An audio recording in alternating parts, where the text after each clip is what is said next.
Wah. I had to cough. I'm eating an avocado right now. It's an avocado. Yay. All right. Are we ready to read today? Does everybody have a drink and a snack? Are they comfy? This is caffeine, by the way, if you were curious. I think I might need it for this one. Go get yourself a drink. I have an avocado. I put paprika, pepper, and salt on it. Pretty good.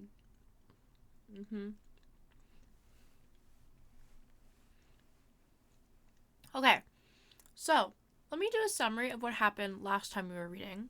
So that way, in case anybody fell asleep last stream, which I don't blame you because honestly, I admittedly watch my own stream back after I'm done streaming because I don't really pay attention to what's happening to the storyline. I fell asleep watching my own stream because, gonna be honest, my voice is pretty calming, not gonna lie. But what happened last time on Percy Jackson and the Olympians, the lightning thief, Percy was claimed by Poseidon. His father is Poseidon, god of the sea, of horses, of water and shit. Bread's here. And it basically, we found out that Zeus's lightning, the original lightning bolt, was stolen from Mount Olympus, and Zeus believes that it was Percy who was in charge because gods can't directly go into each other's territories, but demigods, children of the gods, can do that. So, yeah, that's basically what happens. Zeus is after Percy's ass. Hades is also after Percy's ass because Hades found out that both his brothers broke this really long promise that all of the gods made to not have any more woohoo fun times with humans, and Poseidon said, nah, fuck that, and then had Percy with his mom. And so basically Percy needs to go on a quest now to go retrieve Zeus's lightning bolt, because otherwise in 10 days World War number will break out, you know? So yeah, woohoo fun times. And so basically the oracle he visited up in the attic of the big house at Camp Half-Blood told him that he needs to go off and start his quest, and so Grover, Annabeth, and Percy left. They took a Greyhound bus to go to the west in LA, which is the opening of the underworld, because obviously Hades' realm would be Los Angeles, California. Don't know why we're surprised. I'm not. And so that's like the basic gist of where we are right now. The kindly ones, I think that's what they're called. Creepy bat ladies, wrinkly old skin men, women. Wicked Coat, thank you for converting your Twitch Prime into a tier 111 sub. Yeah. That's the gist. Okay. I've eaten half my avocado. So, shall we? Do people understand what's kind of going on now? Kindly Ones is also right. Yes. All right. Sitting down. Get my legs adjusted. It's very... Can we please talk about how you're trying to do a southern accent? 'Twas great. I can do a southern accent. It was just really hard because I had already practiced Mrs. Dodds with having a Jersey accent sounding like a smoker, so I didn't prepare myself very well for that. My voice might start dying on this one. Chiron's voice is very hard for me to do in great lengths, so I'm very sorry. But if I have to talk for him anymore. But we'll see. Here we go, everyone. Buckle your seatbelts. Let's do it. Chapter 11. We visit the Garden Gnome Emporium.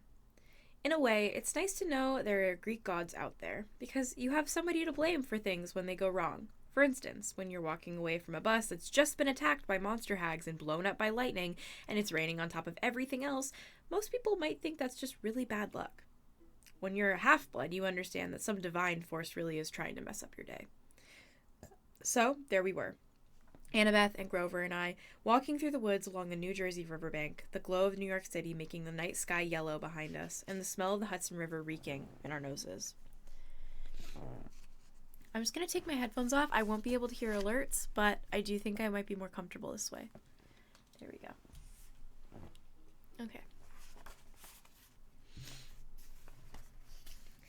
Grover was shivering and braying, his big goat eyes turned slit-pupiled and full of terror. 3 kindly ones, all at once. I was pretty much in shock myself. The explosion of bus windows still rang in my ears, but Annabeth kept pulling us along, saying, "Come on! The farther we get away, the better." All our money was back there, I reminded her. Our food and clothing, everything. Well, maybe if you hadn't decided to jump into the fight, what did you want me to do? Let you get killed? You didn't need to protect me, Percy. I would have been fine. Sliced like sandwich bread, Grover put in, but fine. Shut up, goat boy, said Annabeth. Grover brayed mournfully. Tin cans, a perfectly good bag of tin cans. We sloshed around mushy ground, through nasty twisted trees that smelled like sour laundry. After a few minutes, Annabeth fell into line next to me. Look, her voice faltered.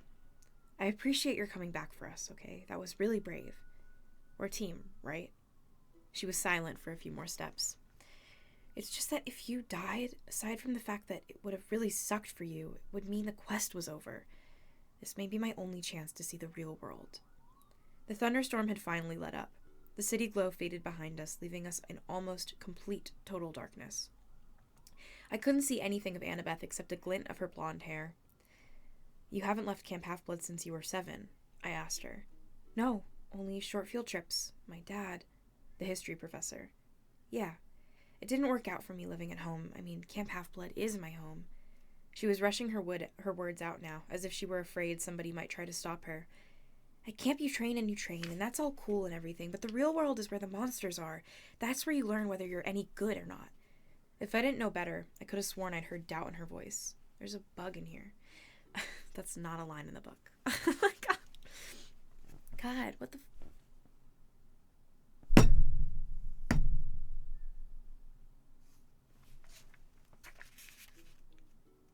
Begone, thought. Go away! Okay, anyways. If I didn't know better, I could have sworn I heard doubt in her voice. You're pretty good with that knife, I said. You think so? Anybody who can piggyback Ride of Fury is okay by me. I couldn't really see, but I thought she might have smiled. You know, she said, maybe I should tell you something funny back on the bus.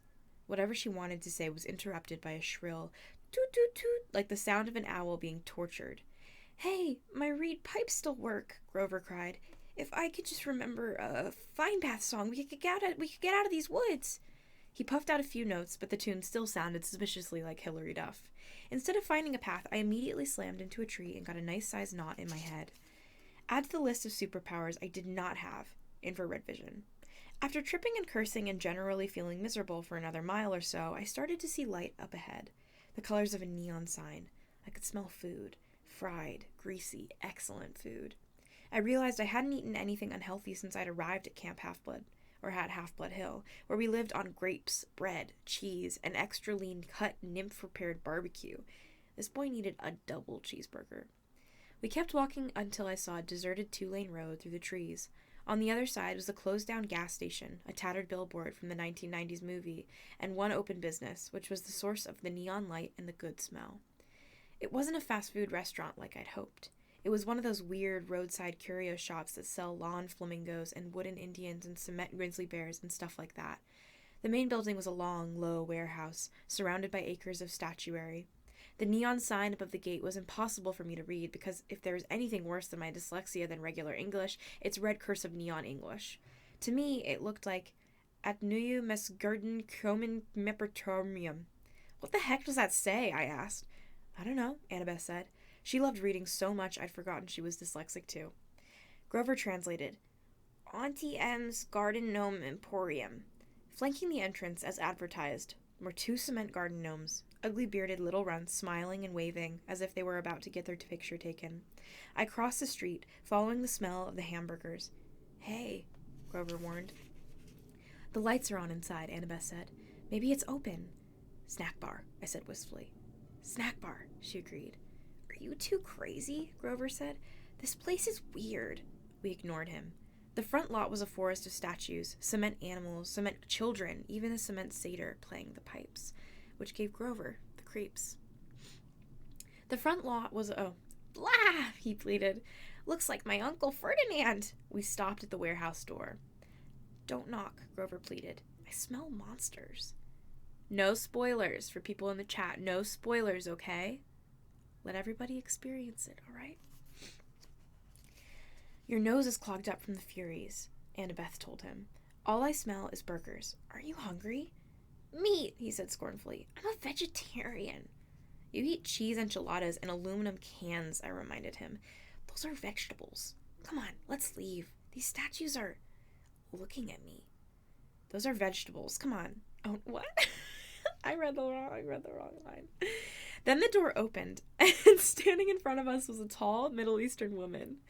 At least I assumed she was Middle Eastern because she wore a long black gown that covered everything but her hands, and her head was completely veiled.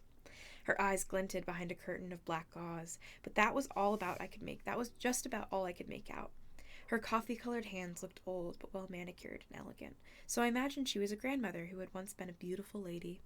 Her accent sounded vaguely Middle Eastern, too. She said, Children, it is too late to be out all alone. Where are your parents? They're, Annabeth started to say. We're orphans, I said. Orphans, the woman said. The word sounded alien in her mouth. But my dears, surely not. We got separated from our caravan, I told her. Our circus caravan. The ringmaster told us to meet him at the gas station if we got lost, but he may have forgotten, or maybe he meant a different gas station. Anyways, we're lost. Is that food I smell? Oh, my dears, the woman said. You must come in. Poor children. I am Auntie M. Go straight through the back of the warehouse, please. There is a dining area. We thanked her and went inside. Annabeth muttered to me, Circus caravan? Always have a strategy, right? Your head is full of kelp. The warehouse was filled with more statues, people of all different poses, wearing all different outfits with different expressions on their faces. I was thinking you'd have to have a pretty huge garden to fit even one of these statues, because they were all life-size, but mostly I was thinking about food. Go ahead, call me an idiot for walking into a strange lady's shop just like that because I was hungry, but I do impulsive stuff sometimes. Plus, you've never smelled Auntie M's burgers. The aroma was like laughing gas in the dentist's chair. It made everything else go away. I barely noticed Grover's nervous whimpers, or the way the statue's eyes seemed to follow us, or the fact that Auntie M had locked the door behind us. All I cared about was finding the dining area, and sure enough, there it was in the back of the warehouse, a fast food counter with a grill, a soda fountain, a pretzel heater, and a nacho cheese dispenser. Everything you could want, plus a few steel picnic tables out front. Please sit down, Auntie M said. Awesome, I said. Grover said reluctantly. We don't have any money, ma'am. Before I could jab him in the ribs, Auntie M said, No, children, no money. This is a special case, yes? It is my treat for such nice orphans. Thank you, ma'am, Annabeth said. Auntie M stiffened, as if Annabeth had done something wrong, but then the old woman relaxed just as quickly, so I figured it must have been my imagination.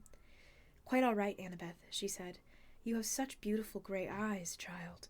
Only later did I wonder how she knew Annabeth's name, even though we had never introduced ourselves.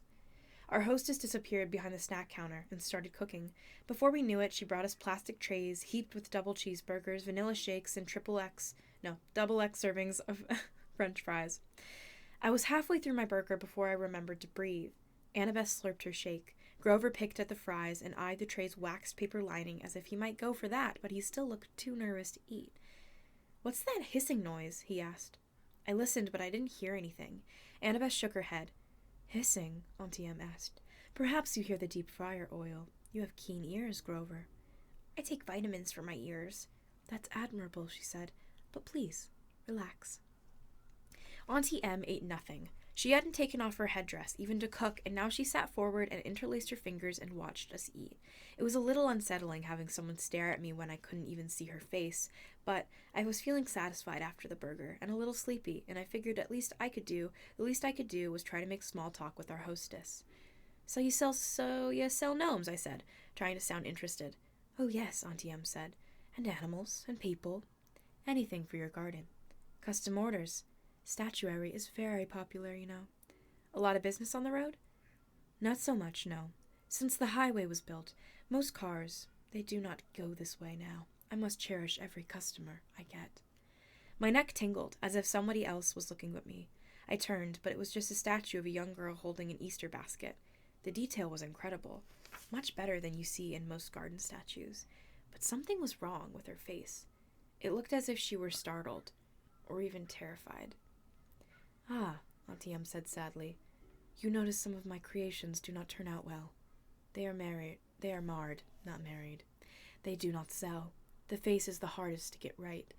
Always the face. You make these statues yourself, I asked. Oh yes, once upon a time I had 2 sisters to help me in business, but they have passed on, and Auntie Em is alone.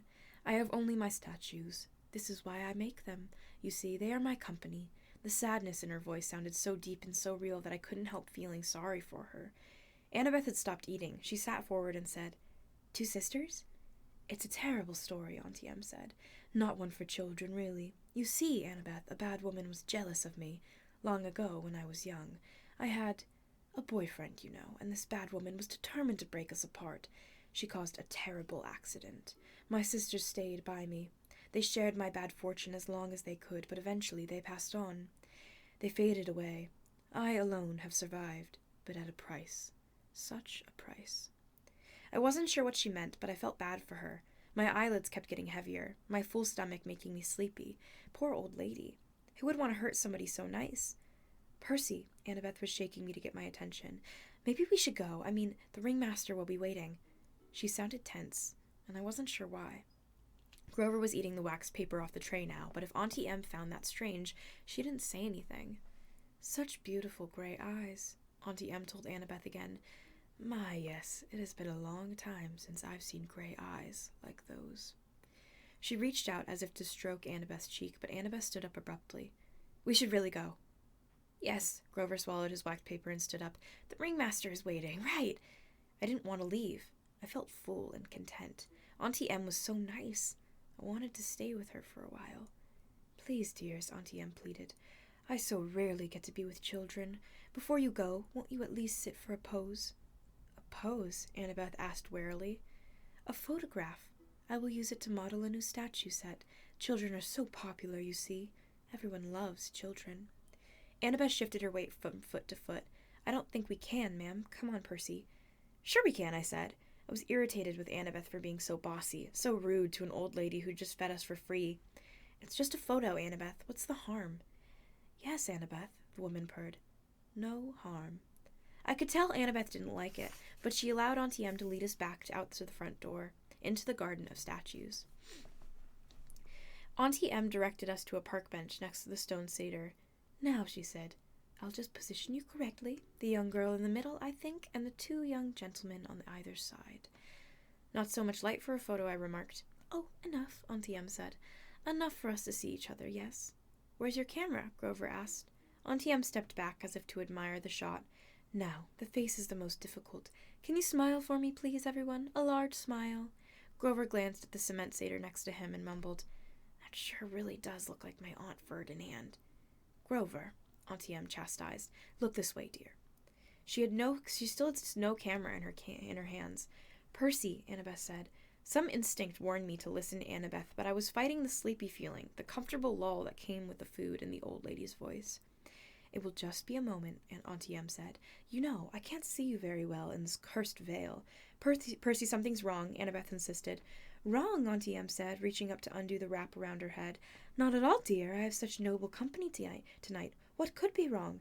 "That is Uncle Ferdinand," Grover gasped. "Look away from her," Annabeth shouted. She whipped her Yankees cap onto her head and vanished. Her invisible hands pushed Grover and me both off the bench. I was on the ground, looking at Auntie M's sandaled feet. I could hear Grover scrambling off in one direction, Annabeth in the other, but I was too dazed to move. Then I heard a strange, rasping sound above me. My eyes rose to Auntie M's hands, which had turned gnarled and warty with sharp bronze talons for fingernails.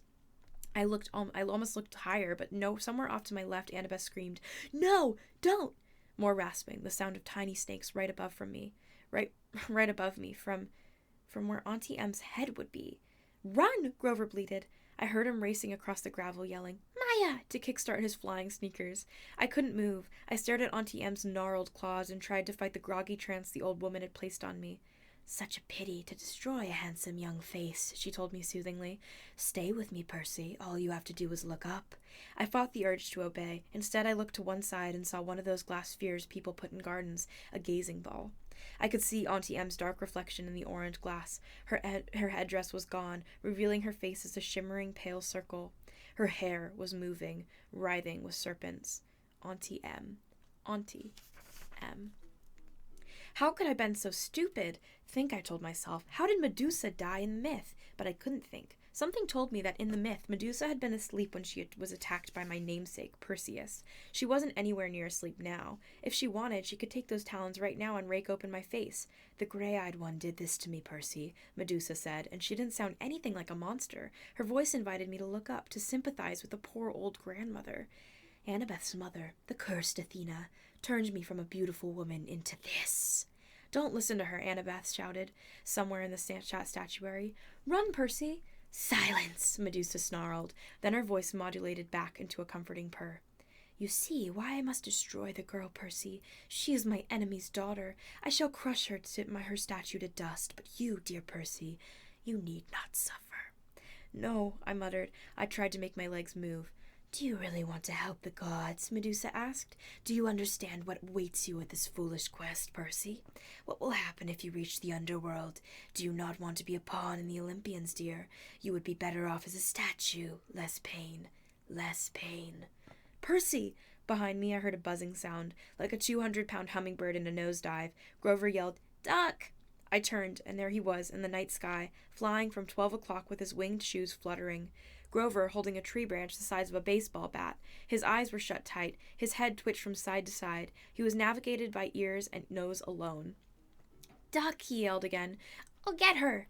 That finally jolted me into action. Knowing Grover, I was sure he'd miss Medusa and nail me. I dove to one side. Thwack! At first I figured it was the sound of Grover hitting a tree. Then Medusa roared with rage. "You miserable satyr!" she snarled. "I'll add you to my collection." "That was for Uncle Ferdinand," Grover yelled back. I scrambled away and hid in the statuary while Grover swooped down from another pass. "Quack! Ah!" Medusa yelled, her snake hair hissing and spitting. Right next to me, Annabeth's voice said, "Percy!" I jumped so high my feet nearly cleared a garden gnome. "Geez, don't do that!" Annabeth took off her Yankees cap and became visible. "You have to cut off her head." Annabeth, "What? Are you crazy? Let's get out of here." "Medusa is a menace. She's evil. I'd kill her myself, but—" Annabeth swallowed as if she were about to make a difficult admission. "But you've got the better weapon. Besides, I'll never get close to her. She'd slice me to bits because of my mother. You've got a chance." "What? I can't—" "Look, do you want her turning more innocent people into statues?" She pointed to a pair of statue lovers, a man and a woman with their arms around each other, turned to stone by the monster. Annabeth grabbed a green gazing ball from a nearby pedestal. A polished shield would have been better. She studied the spheres critically. "The convexity will cause some distortion. The reflection size should be off by a factor of—" "Would you speak English?" "I am!" She tossed me the glass ball. "Just look at her in the glass. Never look at her directly." "Hey, guys!" Grover yelled somewhere above us. "I think she's unconscious." "Roar!" "Maybe not," Grover corrected. He went in for another pass with the tree branch. "Hurry," Annabeth told me. "Grover's got a great nose, but he'll eventually crash." I took out my pen and uncapped it. The bronze blade of Riptide elongated in my hand. I followed the hissing and spitting sounds of Medusa's hair. I kept my eyes locked on the gazing ball so I would only glimpse Medusa's reflection, not the real thing. Then, in the green-tinted glass, I saw her. Grover was coming in for another turn at bat, but this time he flew a little too low. Medusa grabbed the stick and pulled him off course. He tumbled through the air and crashed into the arms of a stone grizzly bear with a painful "oomph." Medusa was about to lunge at him when I yelled, "Hey!" I advanced on her, which wasn't easy, holding a sword and a glass ball. If she charged, I'd have a hard time defending myself, but she let me approach. 20 feet. 10 feet. I could see the reflection on her face now. Surely it really wasn't that ugly. The green swirls of the gazing ball must be distorting it, making it look worse. "You wouldn't harm an old woman, Percy," she crooned. "I know you wouldn't." I hesitated, fascinated by the face I saw reflected in the glass, the eyes that seemed to burn straight through the green tint, making my arms go weak.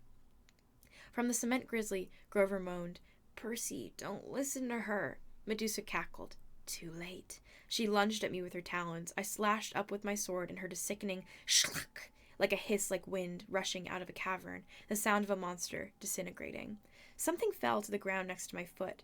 It took all my willpower not to look. I could feel warm ooze soaking into my sock, little dying snakeheads tugging at my shoelaces. "Oh, yuck," Grover said. His eyes were still tightly closed, but I guess I could hear the tingling, gurgling, streaming. But I guess he could hear that thing gurgling and streaming and steaming. Mega yuck. My door upstairs just shut. Let me take a sip. I don't want my voice to die.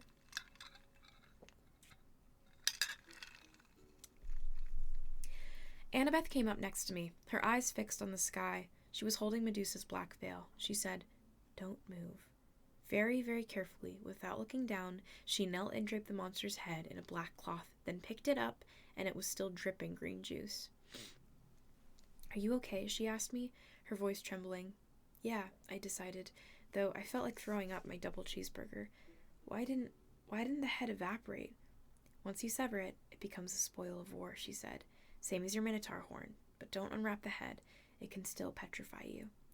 Grover moaned as he climbed down from the grizzly statue. He had a big welt on his forehead. His green rasta cap hung from one of his little goat horns, and his fake feet had been knocked off his hooves. The magic sneakers were flying aimlessly around his head. "The Red Baron," I said. "Good job, man." He managed a bashful grin. "That really was not fun, though. Well, the hitting her with a stick part, that was fun, but crashing into a concrete bear? Not fun." He snatched his shoes out of the air. I recapped my sword. Together, the three of us stumbled back to the warehouse. Got it. My voice is tired. I can't. I'm literally only in the first chapter. We found some old plastic grocery bags behind the snack counter and double-wrapped Medusa's head. We plopped it on the table where we'd eaten dinner and sat around it, too exhausted to speak. Finally, I said, "So we have Athena to thank for this monster." Annabeth flashed me an irritated look. "Your dad, actually. Don't you remember? Medusa was Poseidon's girlfriend. They decided to meet in my mother's temple. That's why Athena turned her into a monster. Medusa and her two sisters, who had helped her get into the temple, they became the three Gorgons. That's why Medusa wanted to slice me up, but she wanted to preserve you as a nice statue. She's still sweet on your dad. You probably remind her of him." My face was burning. "Oh, so now it's my fault we met Medusa?" Annabeth straightened. In a bad imitation of my voice, she said, "It's just a photo, Annabeth. What's the harm?" "Forget it," I said. "You're impossible. You're insufferable. You're—" "Hey," Grover interrupted. "You two are giving me a migraine, and satyrs don't even get migraines. What are we going to do with the head?" There's a bug. I stared at the thing. One little snake was hanging out of the hole in the plastic. The words printed out on the side of the bag said, "We appreciate your business." I was angry, not just with Annabeth or her mom, but with all the gods for this whole quest for getting us blown off the road and 2 major fights for the very first day out from camp. At this rate, we'd never make it to LA. Alive, much less before the summer solstice. What had Medusa said? "Do not be a pawn of the Olympians, my dear. You would have been better off as a statue." I got up. "I'll be back." "Percy," Annabeth called after me. "What are you—" I searched the back of the warehouse until I found Medusa's office. Her account book showed her 6 most recent sales, all shipments to the underworld to decorate Hades and Persephone's garden. According to one freight bill, the underworld's billing address was DOA Recording Studios, West Hollywood, California. Of course it's a music studio. I folded up the bill and stuffed it in my pocket. In the cash register I found $20, a few golden drachma, and some packaging slips for Hermes Overnight Express, each one with a little leather bag attached for coins. I rummaged around the rest of the office until I found the right size box. I went back to the picnic table, packed up Medusa's head, and filled out a delivery slip. The Gods, Mount Olympus, 600th floor, Empire State Building, New York, New York. With best wishes, Percy Jackson. They're not going to like that, Grover warned. They'll think you're impertinent. I poured some golden drachmas in the pouch. As soon as I closed it, there was a sound like a cash register. The package floated off the table and disappeared with a pop. I am impertinent, I said. I looked at Annabeth, daring her to criticize. She didn't. She seemed resigned to the fact that I had major talent for ticking off the gods. Come on, she muttered. We need a new plan. And now we are on chapter 12. Let me take a break and have bites of avocado. La la la la. La la la. Alright. Avocado.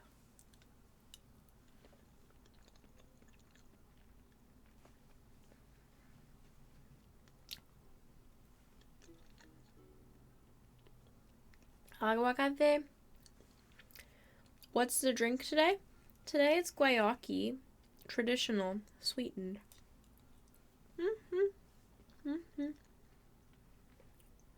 Sunflower, my eyes want you more than a melody. I thought it was common to eat avocados with a spoon.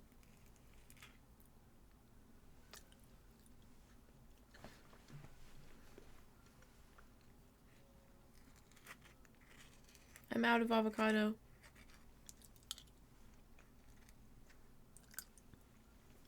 I ate it too fast.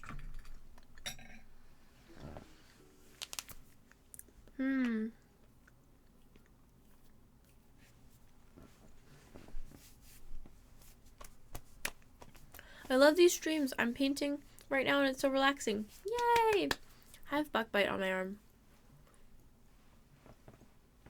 Bug bite check.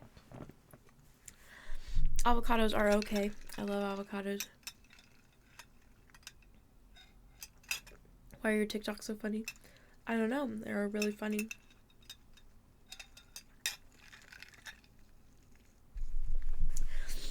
It's so itchy though. Bug bite tour. So this right here is my first bug bite that I have on my arm. It got so swollen. My tattoo is now inflamed. This is my second bug bite on my arm. It's really also super itchy and I don't enjoy it. This is my third bug bite on my arm. This one was the least itchy. And I give it a 2 out of 10. Except now I'm itching it and now it's more itchy. But this one's more itchy though. Ah, that feels so good. Not gonna lie, it feels very good. Okay, don't touch. Stop. Maya, stop. Maya, what chair do you have? It looks really comfy. This is one of IKEA's office chairs. It's not very fancy or anything. I think it's like $70. And I refuse to spend more on a chair currently. Alright. Ma'am, I'm imploring you to put on some itch cream. I did. That's a thing. It doesn't help me. I'm allergic to mosquito bites. So, I'm also not itching a bug bite right now. I'm just itching my wrist. Because it kind of do be itchy, but not because of the bug bite. Alright. Let's see. Chapter 12. I have O positive blood, so mosquitoes really like me. I do be kind of like nature juice for mosquitoes. Alright. Chapter 12. We get advice from a poodle. We were pretty miserable that night. We camped out in the woods 100 yards from the main road in a marshy clearing that local kids had obviously been using for parties. The ground was littered with flattened soda cans and fast food wrappers. Quick butter blood type on Wikipedia. I'm like a K-pop star. We'd taken some food and blankets from Auntie M's, but we didn't dare light a fire to dry our damp clothes. The Furies and Medusa had provided enough excitement for one day. We didn't want to attract anything else. The furry. Oh god. The furries and Medusa. We decided to sleep in shifts. I volunteered to take first watch. Annabeth curled up on the blankets and was snoring as soon as her head hit the ground. Grover fluttered with his flying shoes to the lowest bough of a tree, put his back to the trunk, and stared into the night sky. "Go ahead and sleep," I told him. "I'll wake you if there's trouble." He nodded, but still didn't close his eyes. "It makes me sad, Percy." "What does? The fact that you signed up for this stupid quest?" "No, this makes me sad." He pointed at all the garbage on the ground. "And the sky. You can't even see the stars. They've polluted the sky. This is a terrible time to be a satyr." "Oh yeah, I guess you'd be an environmentalist." He glared at me. "Only a human wouldn't be. Your species is clogging up the world so fast." "Never mind. It's a useless to lecture a human. At the rate things are going, I'll never find Pan." "Pam? Like the cooking spray?" "Pan!" he cried indignantly. Pan. Yes, that was the right way. I did read those letters correctly. "The great god Pan. What did you think I want a searcher's license for?" A strange breeze rustled through the clearing, temporarily overpowering the stink of trash and muck. It brought the smell of berries and wildflowers and clean rainwater, things that might have once been in these woods. Suddenly I was nostalgic for something I'd never known. "Tell me about the search," I said. Grover looked at me, cautiously, as if he were afraid I was just making fun. "The god of the wild places disappeared 2,000 years ago," he told me. "A sailor off the coast of Ephesus heard a mysterious voice crying out from the shore. 'Tell them where the great god Pan has died.' When humans heard the news, they believed it. They've been pillaging Pan's kingdom ever since. But for the satyrs, Pan was our lord and master. He protected us in the wild places of the earth. We refused to believe that he died. In every generation, the bravest satyrs pledged their lives to finding Pan. They searched the earth, exploring all the wildest places, hoping to find where he is hidden and wake him from his sleep." "And you want to be a searcher?" "It's my life's dream," he said. "My father was a searcher, and my Uncle Ferdinand—" "The statue you saw back there." "Oh, right, sorry." Grover shook his head. "Uncle Ferdinand knew the risks. So did my dad. But I'll succeed. I'll be the first searcher to return alive." "Hang on, the first?" Grover took his reed pipes out of his pocket. "No searcher has ever come back. Once they set out, they disappear. They're never seen alive again." "Not once in 2,000 years?" "No." "And your dad? You have no idea what happened to him?"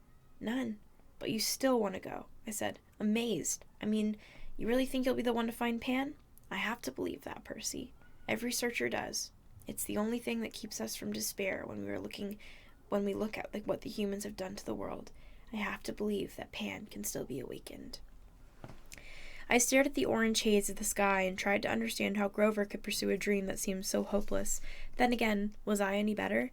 "How are we going to get into the underworld?" I asked him. "I mean, what chances do we have against a god?" "I don't know," he admitted. "But back at Medusa's, when you were searching the office, Annabeth was telling me—" "Oh, I forgot Annabeth will have a plan all figured out." "Don't be so hard on her, Percy. She's had a tough life, but she's a good person. After all, she forgave me." His voice faltered. "What do you mean?" I asked. "Forgave you for what?" Suddenly Grover seemed very interested in playing notes on his pipes. "Wait a minute," I said. "Your first keeper job was 5 years ago. Annabeth has been at camp 5 years. She wasn't— your first assignment that went wrong?" "I can't talk about it," Grover said, and his quivering lower lip suggested he'd start crying if I pressed him. "But, as I was saying, back at Medusa's, Annabeth and I agreed there's something strange going on with this quest. Something that isn't what it seems." "Well, duh, I'm getting blamed for stealing a thunderbolt that Hades took." "That's not what I mean," Grover said. The kindly ones were sort of the holding back, like Mrs. Dodds at Yancey Academy. Why did she wait so long to try and kill you? Then on the bus, they weren't as aggressive as they could have been. They seemed plenty aggressive to me." Grover shook his head. "They were screeching at us." "Where is it? Where?" "Asking about me," I said. "Maybe, but Annabeth and I, we both got this feeling that they weren't asking about a person. They said, 'Where is it?' as if it seemed to be about an object. That doesn't make sense." "I know, but if we've misunderstood something about this quest and we only have 9 days to find the Master Bolt—" He looked at me as if he were hoping for answers, but I didn't have any. I thought about what Medusa had said. I was being used by the gods. What lay ahead of me was worse than petrification. "I haven't been straight with you," I told Grover. "I don't care about the Master Bolt. I agreed to go in the underworld so I could bring back my mom." Grover blew a soft note from his pipes. "I know that, Percy. But are you sure that's the only reason?" I'm not doing it to help my father. He doesn't care about me, and I don't care about him." Grover gazed down from his tree branch. Look, Percy, I'm not as smart as Annabeth. I'm not as brave as you, but I'm pretty good at reading emotions. You're glad your dad is alive. You feel good that he's claimed you, and a part of you wants to make him proud. That's why you mailed Medusa's head to Olympus. You wanted him to notice what you'd done. Yeah? Well, maybe satyr emotions work differently than human emotions, because you're wrong. I don't care what he thinks. Grover pulled up his feet onto the branch. Okay, Percy, whatever. Besides, I haven't done anything worth bragging about. We barely got out of New York, and we're stuck here with no money and no way west. Grover looked at the night sky, like he was thinking about that problem. How about I take first watch, huh? You get some sleep. I wanted to protest, but he started playing Mozart. Soft and sweet, and I turned away, my eyes stinging. After a few bars of Piano Concerto No. 12, I was asleep. Percy just had his first, it's not a phase moment, and I'm kind of proud of him. Emo kid. I'm moving my headphones. Alright. Okay. He said, I don't care. My dad doesn't care about me. I don't care about him. It's not a phase, Grover. Alright. If I move this, it's gonna make a lot of noise. I just want to raise it so I can lean forward a little bit more. Okay. Now I can sit here. In my dreams, I stood in a dark cavern before a gaping pit. Gray mist creatures churned all around me, whispering rags of smoke, and that I somehow knew were the spirits of the dead. They tugged at my clothes. Trying to pull me back, but I felt compelled to walk forward to the very edge of the chasm. Looking down made me dizzy. The pit yawned so wide and was so completely black, I knew it must be bottomless. Yet I had a feeling that something was trying to rise from the abyss, something huge and evil. The little hero, an amused voice echoed far down in the darkness. Too weak, too young, but perhaps you will do. The voice felt ancient, cold, and heavy. It was wrapped around me like sheets of lead. They have misled you, boy, it said. Barter with me. I will give you what you want. A shimmering image hovered over the void. My mother, frozen at the moment she dissolved in a shower of gold. Her face was distorted with pain, as if the Minotaur were still squeezing her neck. Her eyes looked directly at me, pleading, Go! I tried to cry out, but my voice wouldn't work. Cold laughter echoed from the chasm. An invisible force pulled me forward. It would drag me into the pit unless I stood firm. Help me rise, boy. The voice became hungrier. Bring me the bolt. Strike a blow against the treacherous gods. The spirits of the dead whispered around me. No! Wake! The image of my mother began to fade. The thing in the pit tightened its unseen grip around me. I realized it wasn't just interested in pulling me in. It was trying to pull itself out. Good, it murmured. Good. Wake, the dead whispered. Wake. Someone was shaking me. My eyes opened, and it was daylight. Well, Annabeth said, the zombie lives. I was trembling from the dream. I could still feel the grip of the chasm monster around my chest. How long was I asleep?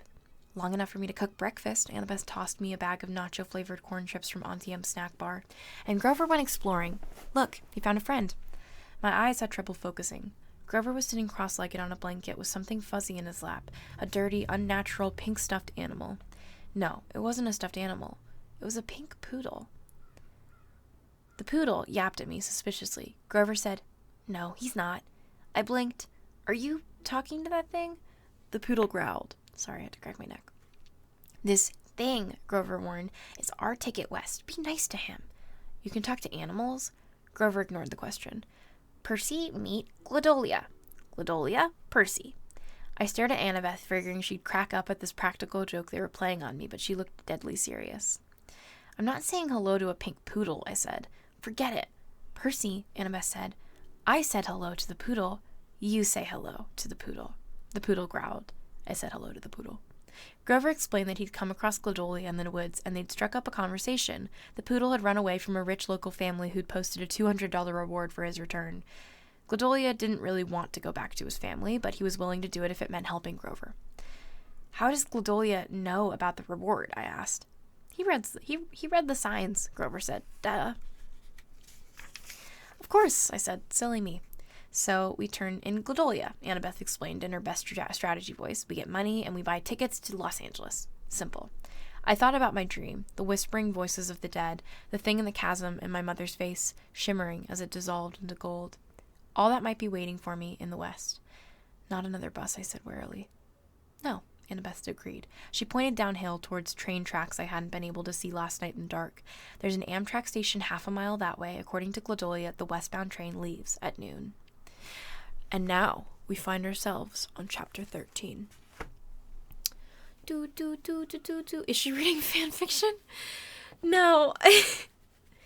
I am most definitely not doing that. Maybe for a joke one day.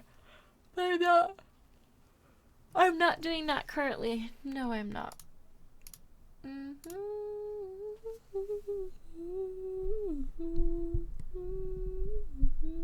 we go. Can you please read the lyrics to Rain on Me by Lady Gaga and Ariana Grande? Not today, but you guys should stream it.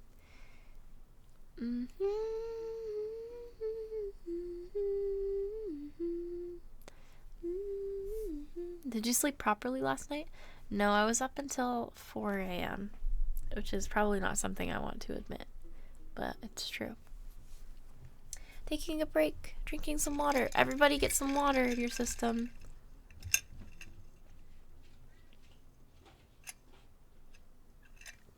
Why did you sleep so late? I was playing Valorant with the mods. I like hanging out with them. Awkward, even. How's your day, Maya? So far it's been 3 hours long. I woke up at 12. So it's not been very long at all. I had a good breakfast though. I made cereal with bananas and blueberries, and then I had an avocado. So I feel pretty healthy, and I'll probably go for a walk after this as well. And I think my family's making homemade pasta for dinner. So pretty good day, actually. I'll watch Avatar: The Last Airbender. Yeah. Everyone get some water. Doesn't go to bed until 4 a.m. Hey, gotta take small victories when you can. Drink some water. You should make a channel point reward for 30k where chat is emo only for 3 minutes and slow mode is off. No. What time is it over there? It's currently 2:47 p.m.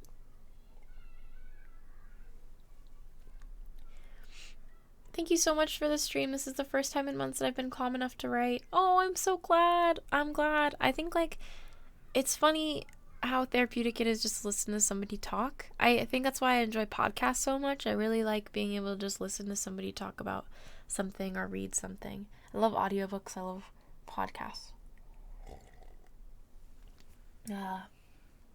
Who's my favorite character from Avatar? Oh goodness. It was a tough one. Gosh. Probably, I know Zuko's probably a basic answer, but I think he has the best, most interesting character arc. More interesting than Aang even, yeah. But actually no, my favorite is the giant turtle island. Lion turtle. Toph, though. Toph's blind joke's really funny. Anyways, that's not what people are here.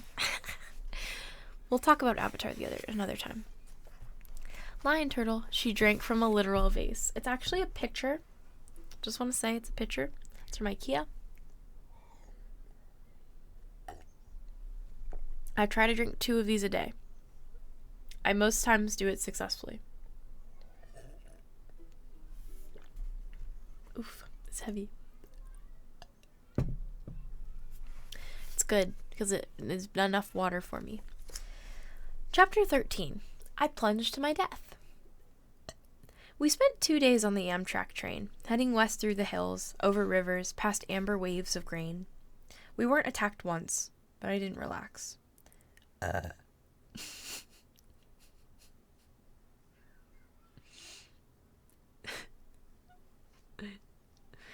sorry. Sometimes it just escapes. Alright. We weren't attacked once, but I didn't relax. I felt that we were traveling around in a display case, being watched from above and maybe from below, that something was waiting for the right opportunity. I tried to keep a low profile because my name and picture were splattered over the front pages of several East Coast newspapers. The Trenton Register News showed a photo taken by a tourist as I got off the Greyhound bus.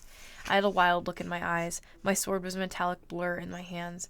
It might have been a baseball bat or a lacrosse stick. The picture's caption read, 12-year-old Percy Jackson, wanted for questioning in the Long Island disappearance of his mother 2 weeks ago, is shown here fleeing from the bus where he accosted several elderly female passengers. The bus exploded on an East New Jersey roadside shortly after Jackson fled the scene. Based on eyewitness accounts, police believe... I'm sorry, it's just so funny. Literally, like, he's 12 and he's getting put into a newspaper because he beat up some old women. Let me do this in my best newscaster voice. 12-year-old Percy Jackson, wanted for questioning in the Long Island disappearance of his mother 2 weeks ago, is shown here fleeing from the bus where he accosted several elderly female passengers. The bus exploded in a New Jersey roadside shortly after Jackson fled the scene. Based on eyewitness accounts, police believe the boy may be traveling with 2 teenage accomplices. His stepfather, Gabe Ugliano, has offered a cash reward for information leading to his capture. Don't worry, Annabeth told me. Mortal police could never find us, but she didn't sound so sure. The rest of the day I spent alternately pacing the length of a train, because I had a really hard time sitting still or looking out of the windows. Once I spotted a family of centaurs galloping across a wheat field, bows at the ready as they hunted lunch. The literal boy centaur. No. The little boy centaur, who was the size of a second grader on a pony, caught my eye and waved. I looked around the passenger car, but nobody else noticed. The adult riders all had their faces buried in laptop computers or magazines. Another time, toward the evening, I saw something huge moving through the woods. I could have sworn it was a lion. Except that lions don't live wild in America, and this thing was the size of a Hummer. Its fur glinted gold in the evening light. Then it leapt through the trees and was gone. Our reward money for returning Gladolia the poodle had only been enough to purchase tickets as far as Denver. We couldn't get berths in a sleeper car, so we dozed in our seats. My neck got stiff. I tried not to drool in my sleep since Annabeth was sitting right next to me. Grover kept snoring and bleating and waking me up. Once he shuffled around and his fake foot fell off. Annabeth and I had to stick it back on before any of the other passengers noticed. So, Annabeth asked me, once we gotten Grover's sneaker readjusted, who wants your help? What do you mean? When you were asleep, you just mumbled, I won't help you. Who are you dreaming about? I was reluctant to say anything. It was the second time I'd dreamt about the evil voice from the pit, but it bothered me so much I finally told her. Annabeth was quiet for a long time. That doesn't sound like Hades. He always appears in a black throne, and he never laughs. He offered my mother in a trade. Who else could do that? I guess if he meant help me rise from the underworld, if he wants a war with the Olympians, but why ask you to bring him the Master Bolt if he already has it? I shook my head, wishing I knew the answer. I thought about what Grover had told me, that the Furies on the bus seemed to have been looking for something. Where is it? Where? Maybe Grover sensed my emotions. He snorted in his sleep, muttering something about vegetables, and turned his head. Annabeth readjusted his cap so it covered his horns. Percy, you can't barter with Hades. You know that, right? He's deceitful, heartless, and greedy. I don't care if his kindly ones weren't as aggressive this time.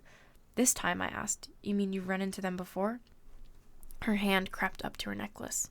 She fingered a glazed white bead painted with the image of a pine tree, one of her clay end of summer tokens. Let's just say I've got no love for the Lord of the Dead. You can't be tempted to make a deal for your mom. What would you do if it was your dad? That's not easy, she said. Oh, that's easy, she said. I'd leave him to rot. You're not serious. Annabeth's gray eyes fixed on me. She wore the same expression she'd worn in the woods at camp, the moment she drew her sword against the hellhound. My dad's resented me the day I was born, since the day I was born, Percy, she said. He never wanted a baby. When he got me, he asked Athena to take me back and raise me on Olympus because he was too busy with his work. She wasn't happy about that. She told him heroes had to be raised by their mortal parent. But how? I mean, I guess you weren't born in a hospital. I appeared on my father's doorsteps in a golden cradle, carried down from Olympus by Zephyr, the west wind.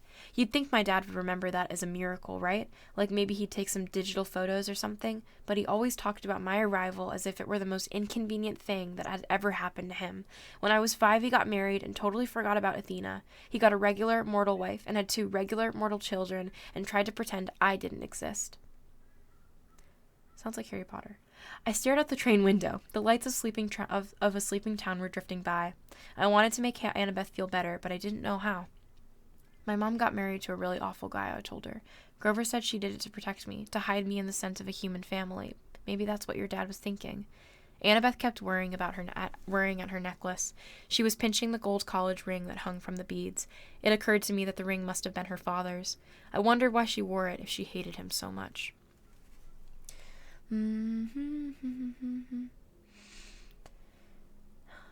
He doesn't care about me, she said. His wife, my stepmom, treated me like a freak. She wouldn't let me play with her children. My dad went along with her. Whenever something dangerous happened, something with monsters, they would both look at me resentfully, like, how dare you put our family at risk? Finally, I took the hint. It wasn't wanted. I ran away. How old were you?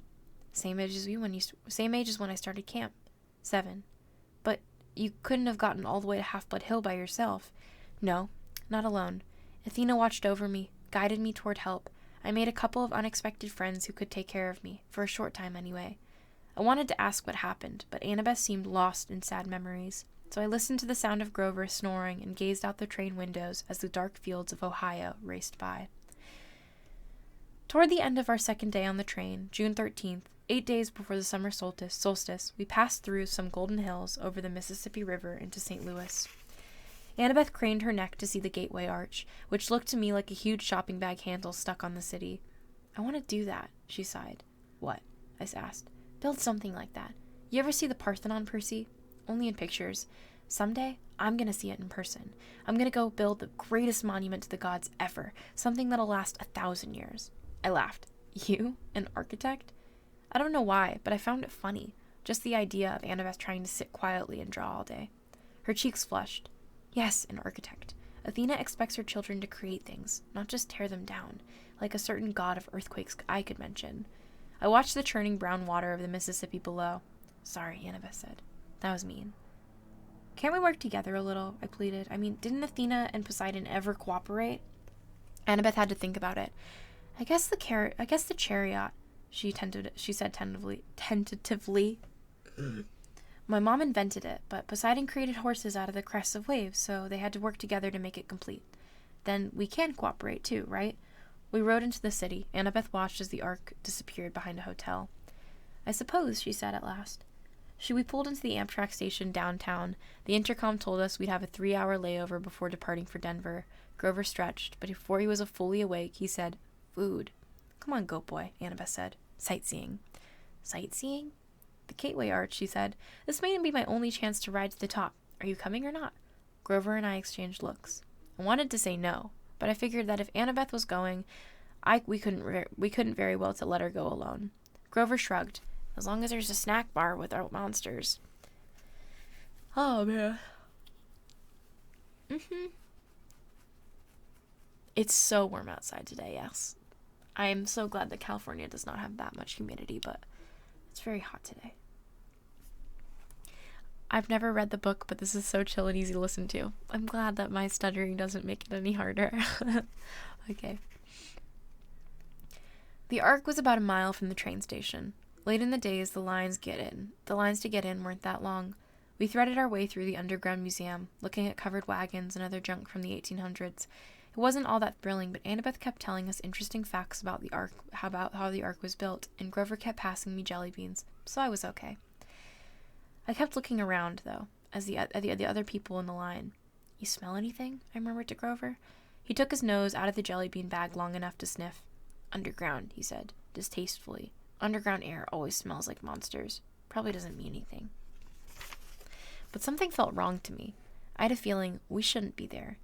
Guys, I said, you know the god's symbol of power? Annabeth had been in the middle of reading about the construction equipment used to build the Ark, but she looked over. Yeah. Well, hey, Grover cleared his throat. We're in a public space? You mean our friend downstairs? Right, I said.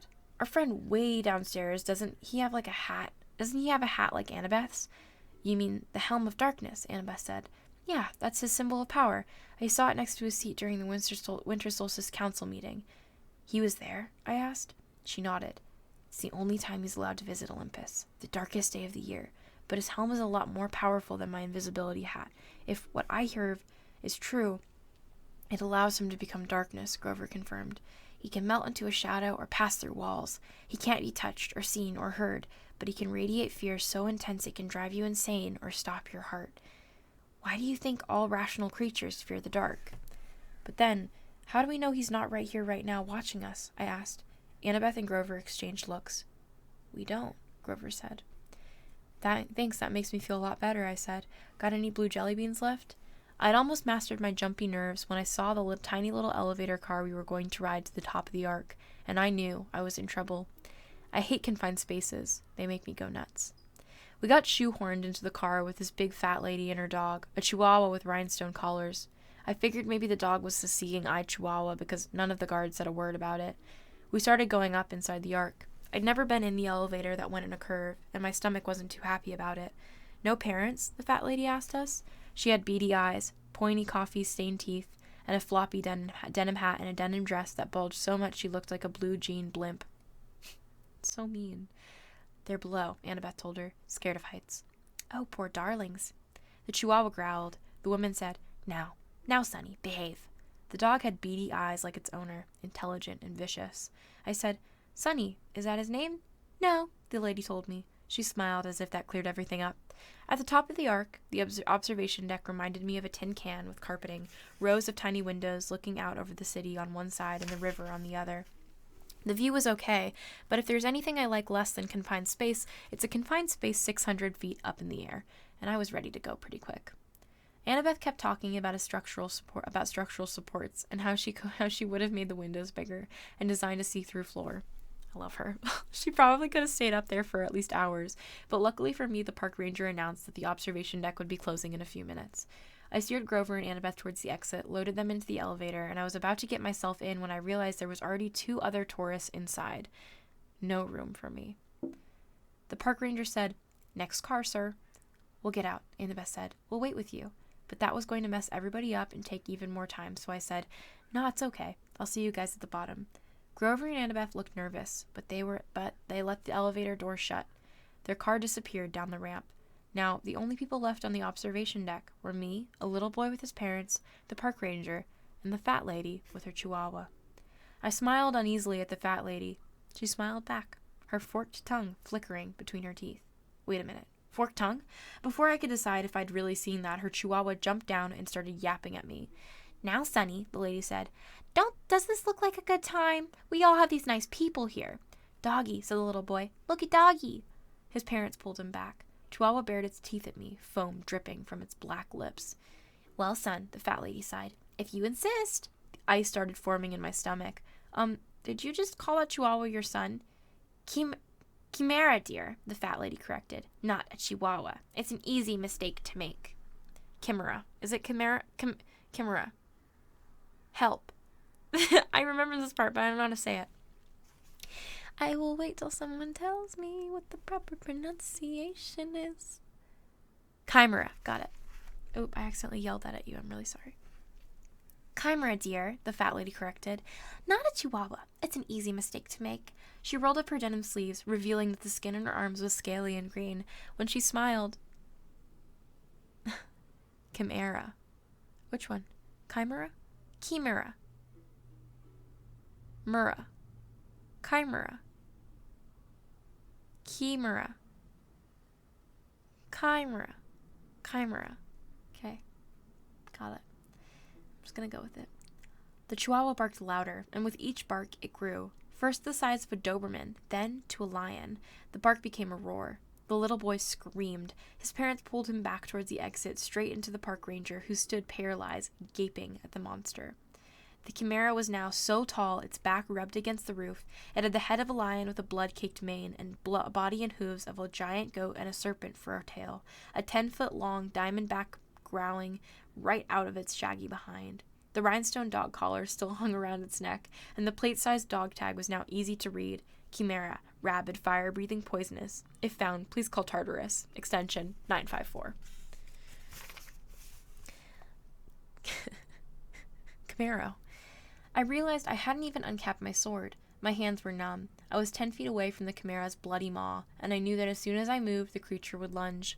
The snake lady made a hissing noise that might have been laughter. Be honored, Percy Jackson. Lord Zeus rarely allows me to test a hero with one of my brood, for I am the mother of monsters, the terrible Echidna. God, why are Greek words so hard to say? Echidna. I'm just gonna guess. I think it's Echidna. Echidna. A kidney. A kidney. Echidna. I stared at her. All I could think to say was, isn't that a kind of an anteater? She howled. Her reptilian face turned brown and green with rage. I hate it when people say that. I hate Australia, naming that ridiculous animal after me. For that, Percy Jackson, my son will destroy you. The chimera charged, its lion teeth gnashing. I managed to leap aside, and the dog dodged the bite. I ended up next to the family and the park ranger, who were all screaming now, trying to probe open the emergency exit doors. I couldn't let them get hurt. I uncapped my sword, ran to the other side of the deck, and yelled, "Hey, Chihuahua!" The chimera turned faster than I would have thought possible. Before I could swing my sword, it opened its mouth, emitting a stench like the world's largest barbecue pit, and shot a column of flame straight at me. I dove through the explosion. The carpet burst into flames. The heat was so intense it nearly seared off my eyebrows.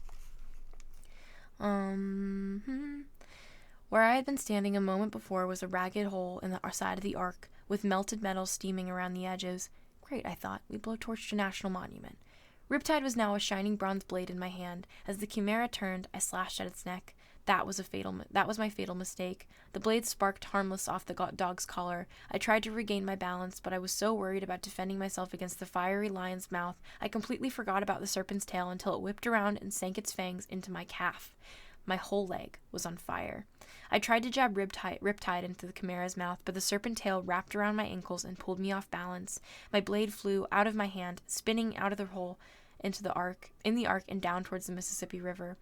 I managed to get onto my feet, but I knew I had lost. I was weaponless. I could feel deadly poison racing up to my chest. I remembered Chiron saying that Anaklusmos would always return to me. But there was no pen in my pocket. Maybe if I had fallen too far away, maybe it only returned when it was in pen form. I didn't know, and I wasn't going to live long enough to figure it out. I backed into the hole in the wall. The chimera advanced, growling, smoke curling from its lips. The snake lady, Echidna, cackled. They don't make many heroes like they used to, eh, son? The monster growled. It seemed in no hurry to finish me off now that I was beaten. I glanced at the park ranger and the family. The little boy was hiding behind his father's legs. I had to protect these people. I couldn't just die. I tried to think, but my whole body was on fire. My head felt dizzy. I had no sword. I was facing a massive fire-breathing monster and its mother, and I was scared. There was no place to go, so I stepped onto the edge of the hole. Far, far below, the river glistened. If I died, would the monster go away? Would they leave the humans alone? If you are the son of Poseidon, Echidna hissed, you would not fear water, Percy. Jump, Percy Jackson. Show me that water would not harm you. Jump and retrieve your sword. Prove your bloodline. Yeah, right, I thought. I'd read somewhere that jumping into water from a couple of stories up was like jumping into solid asphalt. From here, I'd splatter on impact. You have no faith, Echidna told me. You do not trust the gods, and I cannot blame you, little coward. Better die now, the gods are faithless. The poison is in your heart. She was right. I was dying. I could feel my breath slowing down. Nobody could save me, not even the gods. I backed up and looked down at the water. I remembered the warm glow of my father's smile when I was a baby. He must have seen me. He must have visited when I was in my cradle. I remember the swirling green trident that had appeared above my head the night of my capture the flag, where Poseidon had I remember the green trident that swirled and appeared above my head the night of capture the flag, when Poseidon had claimed me to be his son. But this wasn't the sea. This was the Mississippi, dead center of the USA. There was no sea god here. Die, faithless one, Echidna rasped, and the chimera sent a column of flame towards my face. Father, help me, I prayed. I turned and jumped, my clothes on fire, poison coursing through my veins, and I plummeted towards the river.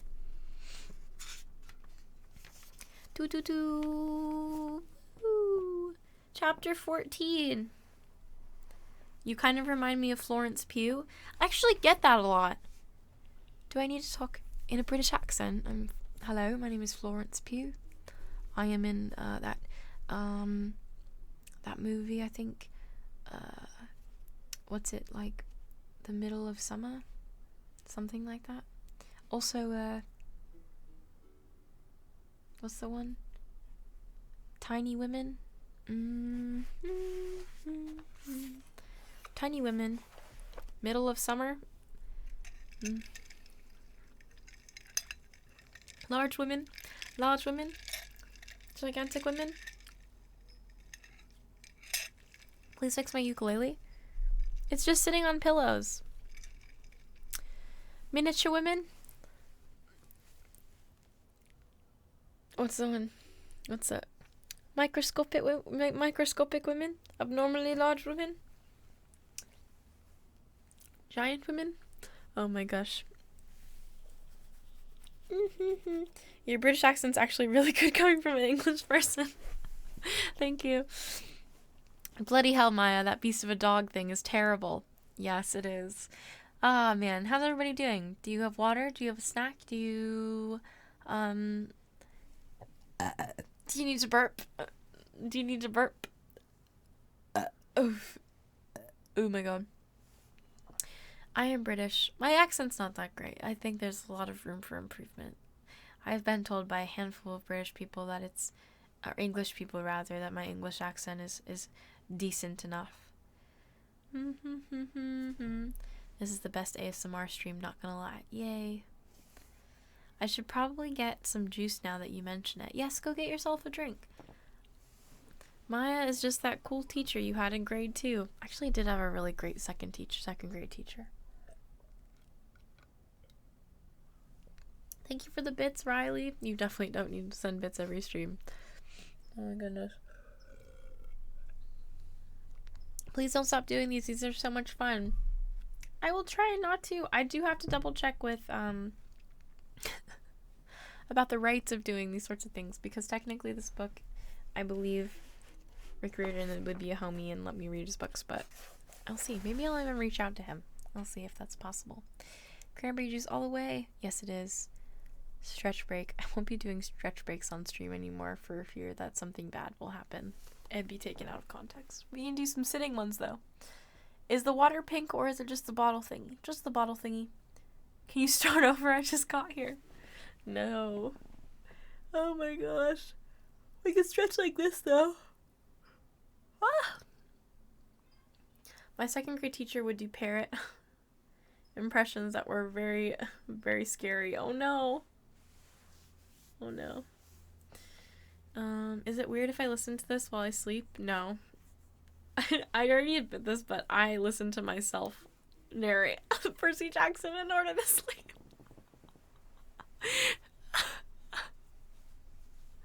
Okay.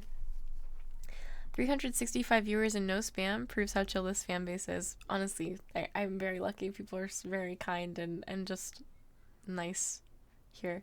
Also great moderators. What would anyone possibly take out of context of you stretching? I hate people. This is true. The internet is just a cruel place. Stop itching? No itch on Twitch. Ah, it's so itchy. It's so itchy. I can't. It's 1 a.m. I'm about to fall asleep. Oh my goodness. Maya's going to be cast as Annabeth. I don't think so. I don't have gray eyes. I can't do it. Who would I be cast as in the Percy Jackson universe? Man, I'm curious. Okay, so this is a fun fact. I'm going off on a tangent. This is my break time before I read the next chapter. You'd be so good as Annabeth. I mean, I have a background in architecture too. I just want to say. Definitely don't look like I could be 12, but I have a background in architecture. But, okay, so when I was in 5th grade and I was reading these books, there was huge trend within my 5th grade class to play Percy Jackson, and that was, honestly I think back to a lot to like the memories of being a little kid, and just playing pretend was so much fun, and I wish I had the level of creativity that I did with my friends back then now, because I honestly envy the kind of freedom that you feel when you're just kind of playing around with your friends. But when I was 10, my whole class, my friend group, one of my best friend, who I'm still best friends with, she and I, we would choose who our Greek godparent was, and so we would act out Percy Jackson during recess and during lunch breaks. Can you guess who my Greek godparent was? Can you guess?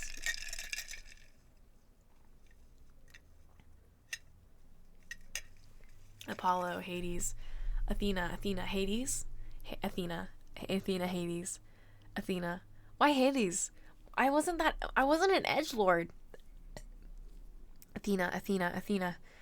Poseidon, just from hydrating. Crystal, you were the first person to get it correct. Poseidon was my choice of Greek god parent. My best friend Anna, who you're probably aware of, she stops into Twitch streams sometimes. She was Athena. We all claimed our separate one. I had another friend Amy, whose parent was Hades. She led I RP'd. I guess playing pretend is literally just role playing. We were LARPing in at recess, playing Percy Jackson and the Olympians. But I was I chose Poseidon because I apparently was like, I guess my reasoning was that I just really like to swim, which wasn't very good backup at all. In 6th grade, though, we did do a Greek god lesson. And so one thing that we were assigned within our 6th grade class in humanities was being a different Greek god. And we'd have to write a monologue for our assigned Greek god. And so we did, the 12 main ones. And I guess there were some other minor gods because we didn't have enough people. And so I really, really, really wanted to be Artemis. I was like, if I don't get Artemis, I'm going to cry and throw a fit as an 11-year-old. I didn't get Artemis. I got this other god who you might be aware of, Psyche, who I was like upset by it, and so I called a teacher with my humanities. I called a meeting with my humanities teacher and was like, "Excuse me, I feel really not excited about being a minor god. I think that you ran out of gods and just gave me an extra." And I was so upset by it, but then I ended up really enjoying her. Psyche, let me tell you a little bit about her. Let's go to her Wikipedia page. All right, here we go.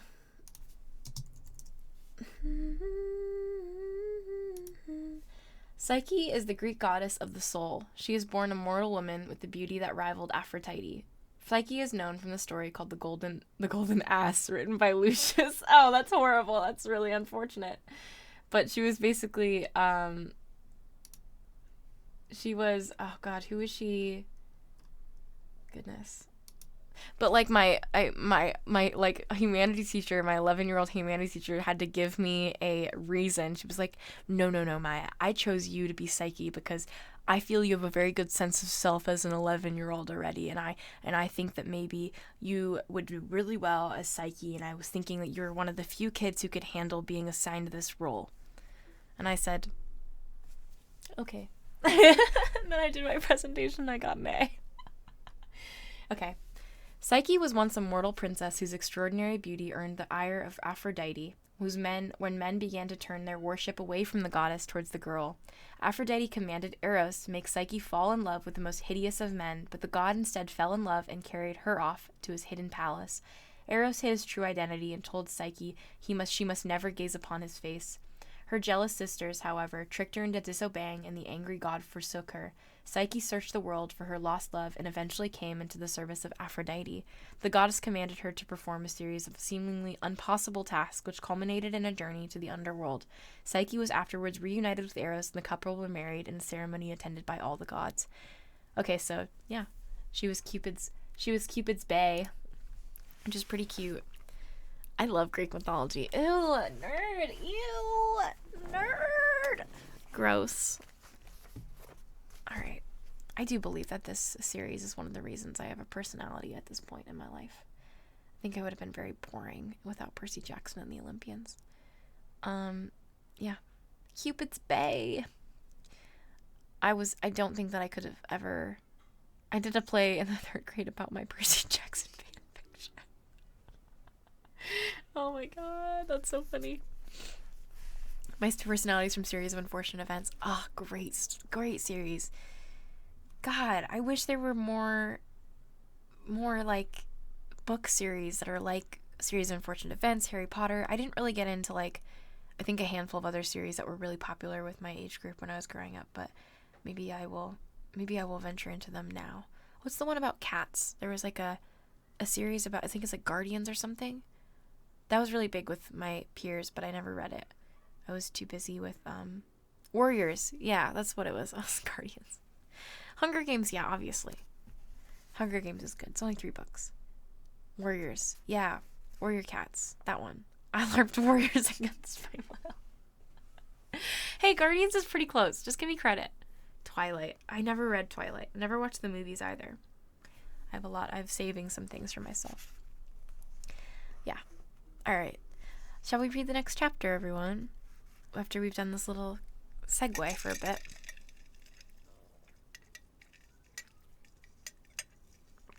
Alright. Chapter 14. I become a known fugitive. I'd love to tell you I have some deep revelation on my way down, but that I came to terms with my own let me restart that. I'd love to tell you I had some deep revelation on my way down, that I came to terms with my own morality. Nope.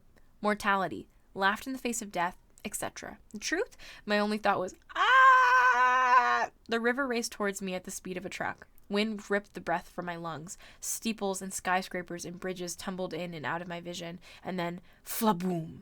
A whiteout of bubbles. I sank through the murk, sure that I was about to end up embedded in 100 feet of mud and lost forever. But my impact with that water hadn't hurt. I was falling slowly now, bubbles trickling up through my fingers. I settled on the river bottom soundlessly. A catfish the size of my stepfather lurched out away in the gloom. Clouds of silt and disgusting garbage, beer bottles and old shoes, plastic bags swirled up all around me. At that point, I realized a few things. First, I had not been flattened into a pancake. I had not been barbecued. I couldn't even feel the chimera poison. Chimera poison boiling in my veins anymore. I was alive, which was good. Second realization, I wasn't wet. I mean, I could feel the coolness of the water. I could see where the fire on my clothes had been quenched, but when I touched my own shirt, it felt perfectly dry. I looked at the garbage floating by and snatched an old cigarette lighter. No way, I thought. I flicked the lighter. It sparked. A tiny flame appeared. Right there at the bottom of the Mississippi. I grabbed a soggy hamburger wrapper out of the current, and immediately the paper turned dry.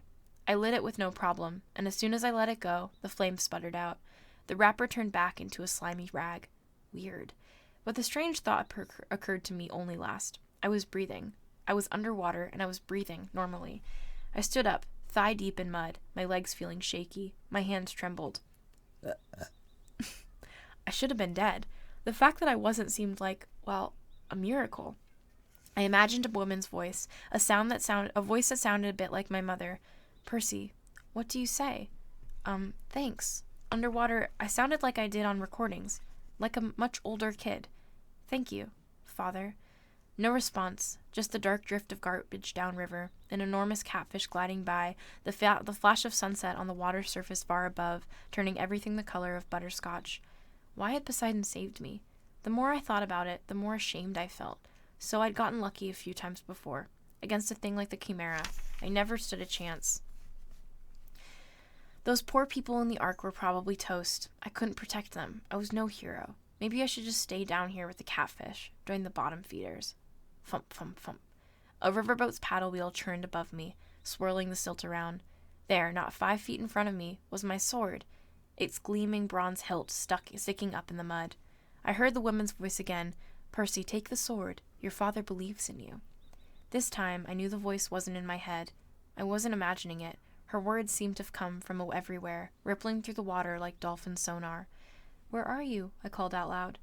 Then, through the gloom, I saw her, a woman, the color of the water, a ghost in the current. Flowing just above the sword, she had long, billowing hair. Her eyes, barely visible, were green like mine. A lump formed in my throat. I said, Mom? No, child. Only a messenger through your mother's fate is not as hopeless as you believe. Go to the beach in Santa Monica. What? It is your father's will. Before you descend into the underworld, you must go to Santa Monica. Please, Percy, I cannot stay long. The river here is too foul for my presence. But I was sure this woman was my mother, or a vision of her anyway. How did you... There was still so much I wanted to ask. My words jammed up in my throat.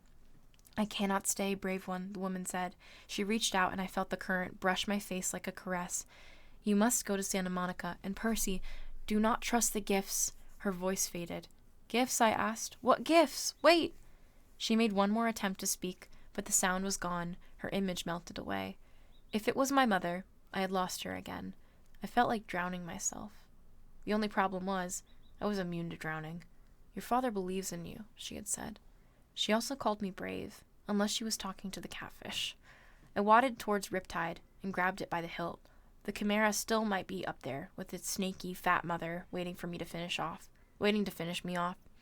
At the very least, the mortal police should be arriving, trying to figure out who had blown a hole into the ark. If they found me, they'd have some questions. I capped my sword, stuck the ballpoint pen in my pocket. Thank you, Father, I said again, to the dark water. Then I kicked up through the muck and swam to the surface. I came ashore next to a floating McDonald's. A block away, every emergency vehicle in St. Louis was surrounding the arch. Police helicopters circled overhead. The crowd of onlookers reminded me of Times Square on New Year's Eve. A little girl said, "Mama, that boy walked out of the river." "That's nice, dear," her mother said, craning her neck to watch the ambulances. "But he's dry." "That's nice, dear." The next lady was talking for the camera. "Probably not a terrorist attack, we're told, but it's still very early in the investigation. The damage, as you see, is very serious. We're trying to get to some of the survivors to question them about eyewitness reports of someone falling from the ark." Survivors. I felt a surge of relief. Maybe the park ranger and that family made it out safely. I hoped Annabeth and Grover were okay. I tried to push through the crowd to see what was going on inside the police line. "An adolescent boy," another reporter was saying. "Channel 5 has learned that surveillance cameras show an adolescent boy going wild on the observation deck, somehow setting off his freak explosion. Hard to believe, John, but that's what we're hearing. Again, no confirmed fatalities." I backed away, trying to keep my head down. God, I'm so good at that voice. I backed away, trying to keep my head down. I had to go a long way around the police perimeter. Uniformed officers and news reporters were everywhere. I'd almost lost hope of ever finding Annabeth and Grover when a familiar voice bleated, "Percy!" I turned around and was tackled by Grover's bear hug, or goat hug. He said, "We thought you'd gone to Hades the hard way." Annabeth stood behind him, trying to look angry, but even she seemed relieved to see me. "We can't leave you alone for 5 minutes. What happened?" I sort of fell. "Percy, 630 feet? Behind us a cop shouted, "Gangway!" The crowd parted. A couple of paramedics hustled out, rolling a woman on a stretcher. I recognized her immediately as the mother of the little boy who'd been on the observation deck. She was saying, "And then this huge dog, this huge fire-breathing chihuahua." "Okay, ma'am," the paramedic said. "Just calm down. Your family is fine. The medication is starting to kick in." "I'm not crazy. This boy jumped out of the hole and the monster disappeared. Then she saw me. There he is. That's the boy." I turned quickly and pulled Grover and Annabeth after me. We disappeared into the crowd. "What's going on?" Annabeth demanded. "Was she talking about the chihuahua in the elevator?" I told them this whole story about the chimera, echidna, my high dive act, and the underwater lady's message. "Whoa," Grover said. We gotta get you to Santa Monica. Santa Monica!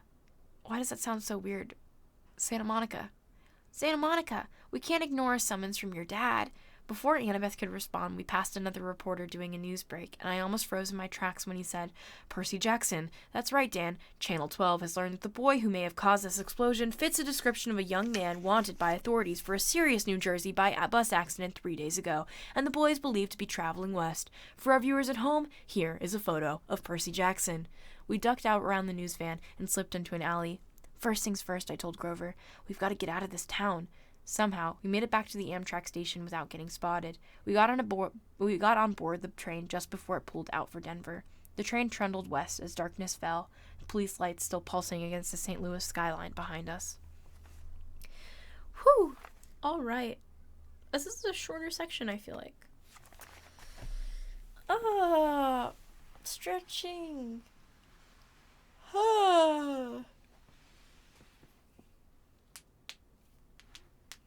Hold on, your guys' version doesn't say 200 meters. I think because it's the US written version, maybe they convert all of the imperial measurements into metric system?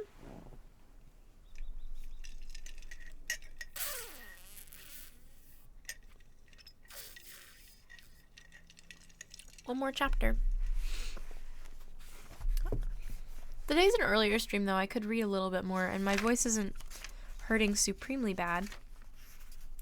Supremely badly. Not right now, at least. We'll see where we get. Yeah. I'm understanding very little, but I am only here to see you. Thank you for being here. Maya's hair looks like the girl from Bob's Burgers. Tina or Linda? Because I think it does have some Linda vibes right now. This is called 4-day-old hair that I didn't wash and used dry shampoo and brushed. That's all. Are my elbows double jointed? No. They're regular jointed. I can't do crazy things. Oh, I guess I did stretch like this, right? It just looks weird.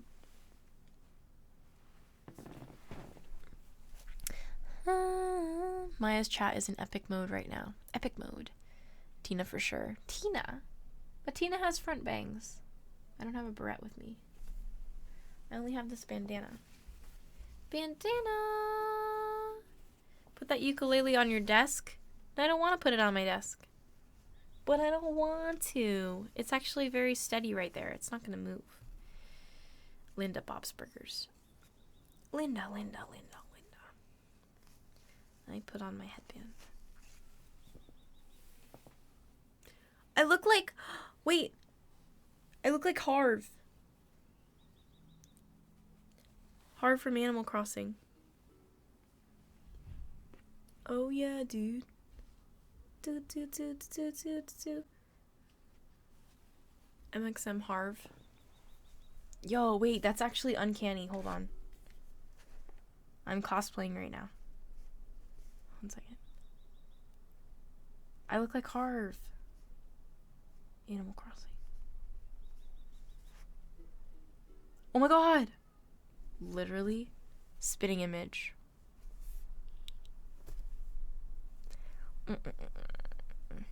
Why do you low-key look like you're getting ready for a marathon? Why do I kind of vibe with this look?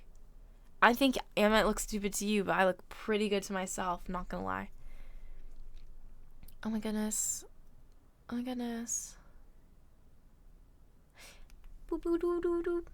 Literally, I'm gonna be hard for Halloween. It's settled. You look like Prison Mike. That is the greatest compliment you could have given me. Prison Mike. You look good. Do you? Thank you. Wow. Maybe hippies are onto something. Yeah, I think they are. Maya single-handedly reviving the entire Percy Jackson fandom. I don't know if I am. I think the Percy Jackson fandom very much exists and is very much thriving all the time. And the news of the Disney Plus series is most definitely helping that. I'm so excited. I wish I could do like a partnership with Disney Plus where I watch it on Twitch. That way I could react with you guys. But I don't think they do those sorts of things. I think they mostly do that with anime on Twitch with Crunchyroll. But maybe I get to do that one day. If I could do a partnership with Crunchyroll, I would die. I just get to watch anime with you guys. That'd be so much fun. I've been listening while playing first-person shooters, and it's honestly weirdly calm. That's good. I'm glad. There's a Disney show. Yeah, they're making one right now. I think Rick Riordan is actually writing it currently. So it's going to be out in a while, but they are starting. Yeah. I kinned with Percy Jackson characters with my friends in middle school. mxmtoon Pepe hands. Yeah, I did too in 5th grade. I heard that he's gonna be heavily involved in each of the movies. Yes. Are they doing movies or is it a TV series? I think movies does make more sense.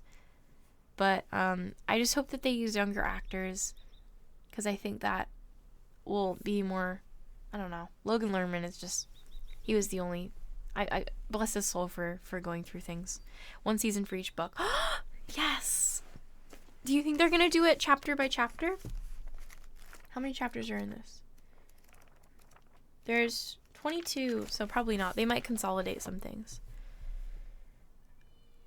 I'm so stoked for PJ series because the movie sucked. Yeah, the movie didn't do it very good justice. Maya, what's your favorite anime genre or series?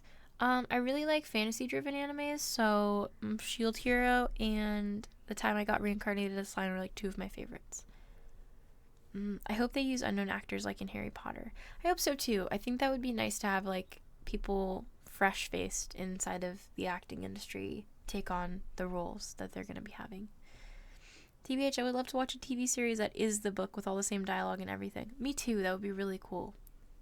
Unfortunately, probably pretty rare that those happen that way. Maybe 2 chapters per episode. Yeah, that sounds probably accurate. I hope they don't use unknown actors.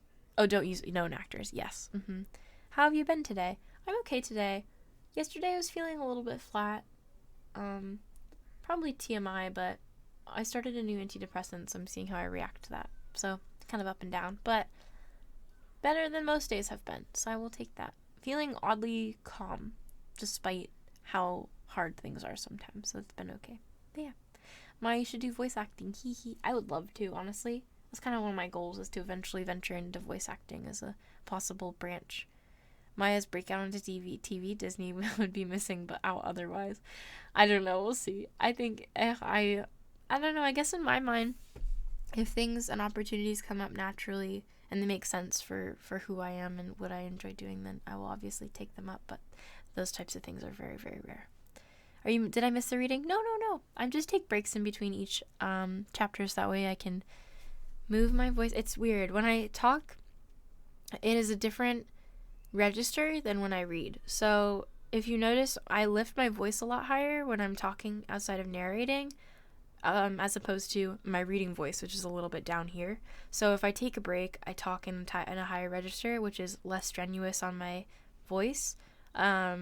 So I have to take breaks like this, that way I can reset my voice before I start reading another chapter.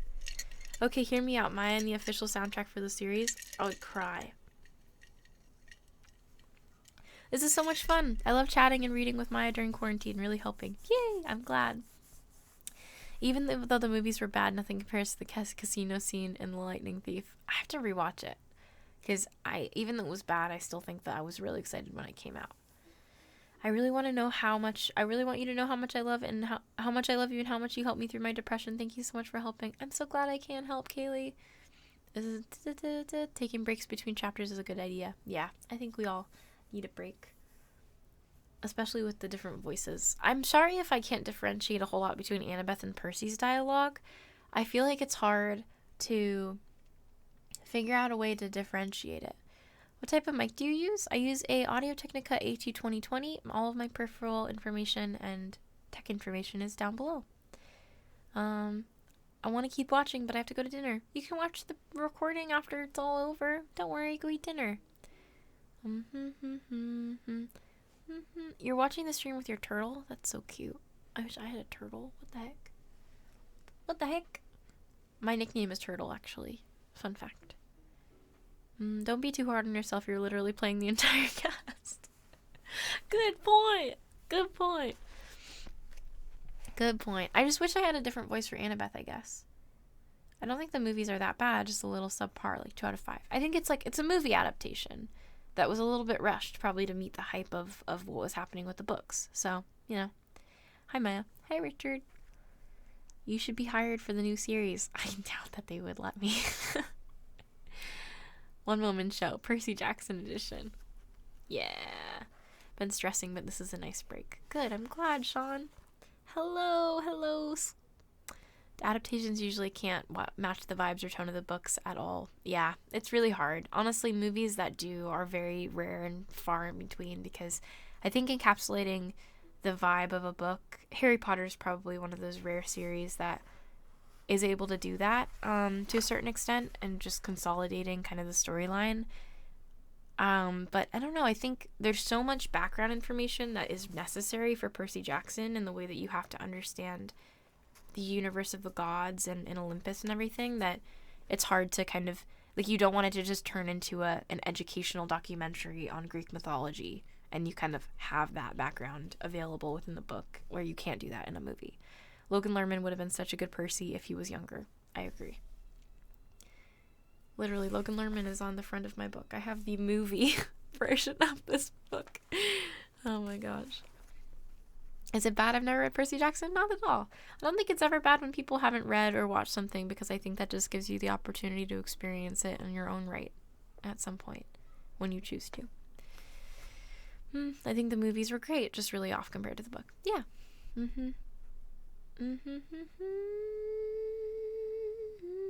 Honestly, I enjoy reading the books better, so I can make my own adaptations of their voices. Then it gets kind of weird when I go to watch it. It's not the way I read it in my mind. Agreed. Maya, have you read the Heroes of Olympus series? No, I haven't actually. I've only read Percy Jackson, and I know that Rick Riordan wrote a bunch of other books, but I haven't actually dove into them. But I think he's one of the greatest authors of all time for the amount of representation and storyline that he puts into his books, and just helping people feel like there's a bunch of different types of narratives shown. So yeah. What books do you enjoy reading? I really like fiction, and yeah, that's about it. Fiction. You should read The Heroes of Olympus. It's so good. Okay, I will. I'm surprised I can read this and really enjoy it, because I normally have to watch the movie before reading it because I have no creativity or imagination. I feel you. Books are really hard to get into, I think, and it's hard because I think our joy and love of reading is stripped from us during the educational process a little bit. I know for me, I used to love reading and would do it so much in my free time, and then when I went through middle school and high school, I think reading became so much around analyzing and having to write essays that, although you learn specific skill sets for those sorts of things, it just makes it makes it so hard to like read a book for fun when you're trying to pick language out of something and like write some analytical essay about what it means, when in reality, like, who the fuck cares? I just want to read this fucking storyline. So I don't know. I think like reading books that I enjoy when I was 10 now is really fun for me because it gives me a reminder of the universes that I really enjoyed letting myself dive into. So yeah, I think it's been nice to like return back to, I guess, easy fiction is what I would call it, because it's just like fun reading and you don't need to think about why Percy does something. You can just read and think of things inside of your brain rather than having to analyze it. Yeah, high school definitely made me hate reading, and I think I've been trying to rediscover my love for it recently, and it's hard though. It's like, where do you start? It's not like there's a ton of books catered, or at least I'm not aware of them in the same way that I was when I was 10. Yeah. Mm-hmm. Yeah, school's hard. It has so many different pros to it, but there are also some cons, and so you have to kind of find a way to get back on the things that you enjoy when you were younger. All right, shall we read the next chapter? Maya's bandana is an absolute vibe. Thank you. I'm gonna wear it like this more often. I really like it. I feel like a hippie, but it's okay. All right, chapter 15. A god buys us cheeseburgers. There's a reoccurring theme of cheeseburgers in this. The next afternoon, June 14th, 7 days before the solstice, our train rolled into Denver. We hadn't eaten since the night before in the dining car somewhere else in Kansas. We hadn't taken a shower since Half-Blood Hill, and I was sure that was obvious. Let's try to contact Chiron, Annabeth said. I want to tell him about your talk with the river spirit. We can't use our phones, right? I'm not talking about phones. We wandered through the downtown for about half an hour, though I wasn't sure what Annabeth was looking for. The air was dry and hot, which felt weird in the humidity of St. Louis. Everywhere we turned, the Rocky Mountains seemed to be staring at me, like a tidal wave about to crash into the city. Finally, we found an empty do-it-yourself car wash. We veered towards the stall farthest from the street, keeping our eyes open for patrol cars. We were 3 adolescents hanging out at a car wash without a car. Any cop worth his donuts would figure out what we were up to no good. What exactly are we doing? I asked as Grover took out the spray gun. It's 75 cents, he grumbled. I only got 2 quarters left. Annabeth? Don't look at me, she said. The dining car wiped me out. I fished out my last bit of change and passed Grover a quarter, which left me 2 nickels and 1 drachma for Medusa's place. Excellent, Grover said. We could do it with a spray bottle, of course, but the connection isn't as good, and my arms get tired of pumping. What are you talking about? He fed in the quarters and set the knob to a fine mist. IMing. Instant messaging? Iris messaging, Annabeth corrected. The rainbow goddess Iris carries messages for the gods. If you know how to ask and she's not too busy, she'll do the same for half-bloods. You summon the goddess with a spray gun? Grover pointed the nozzle in the air and water hissed out in a thick white mist. Unless you know an easier way to make a rainbow. Sure enough, late afternoon light filtered through the vapor and broke into colors. Annabeth held her palm out to me. Drachma, please? I handed it over. She raised the coin over her head. Oh, goddess, accept our offering. She threw the drachma into the rainbow. It disappeared into a gold shimmer. Half-Blood Hill, Annabeth requested. For a moment, nothing happened. Then I was looking through the mist at strawberry fields and the Long Island Sound in the distance. We seemed to be on the porch of the big house, standing with his back We seemed to be on the porch of the big house, standing with his back to us and at the railing with sandy-haired guy in shorts and an orange tank top. He was holding a bronze sword and seemed to be staring intently at something down in the meadow. "Luke!" I called. He turned, eyes wide. I could swear he was standing 3 feet in front of me through a screen of mist, except I could only see the part of him that appeared in the rainbow.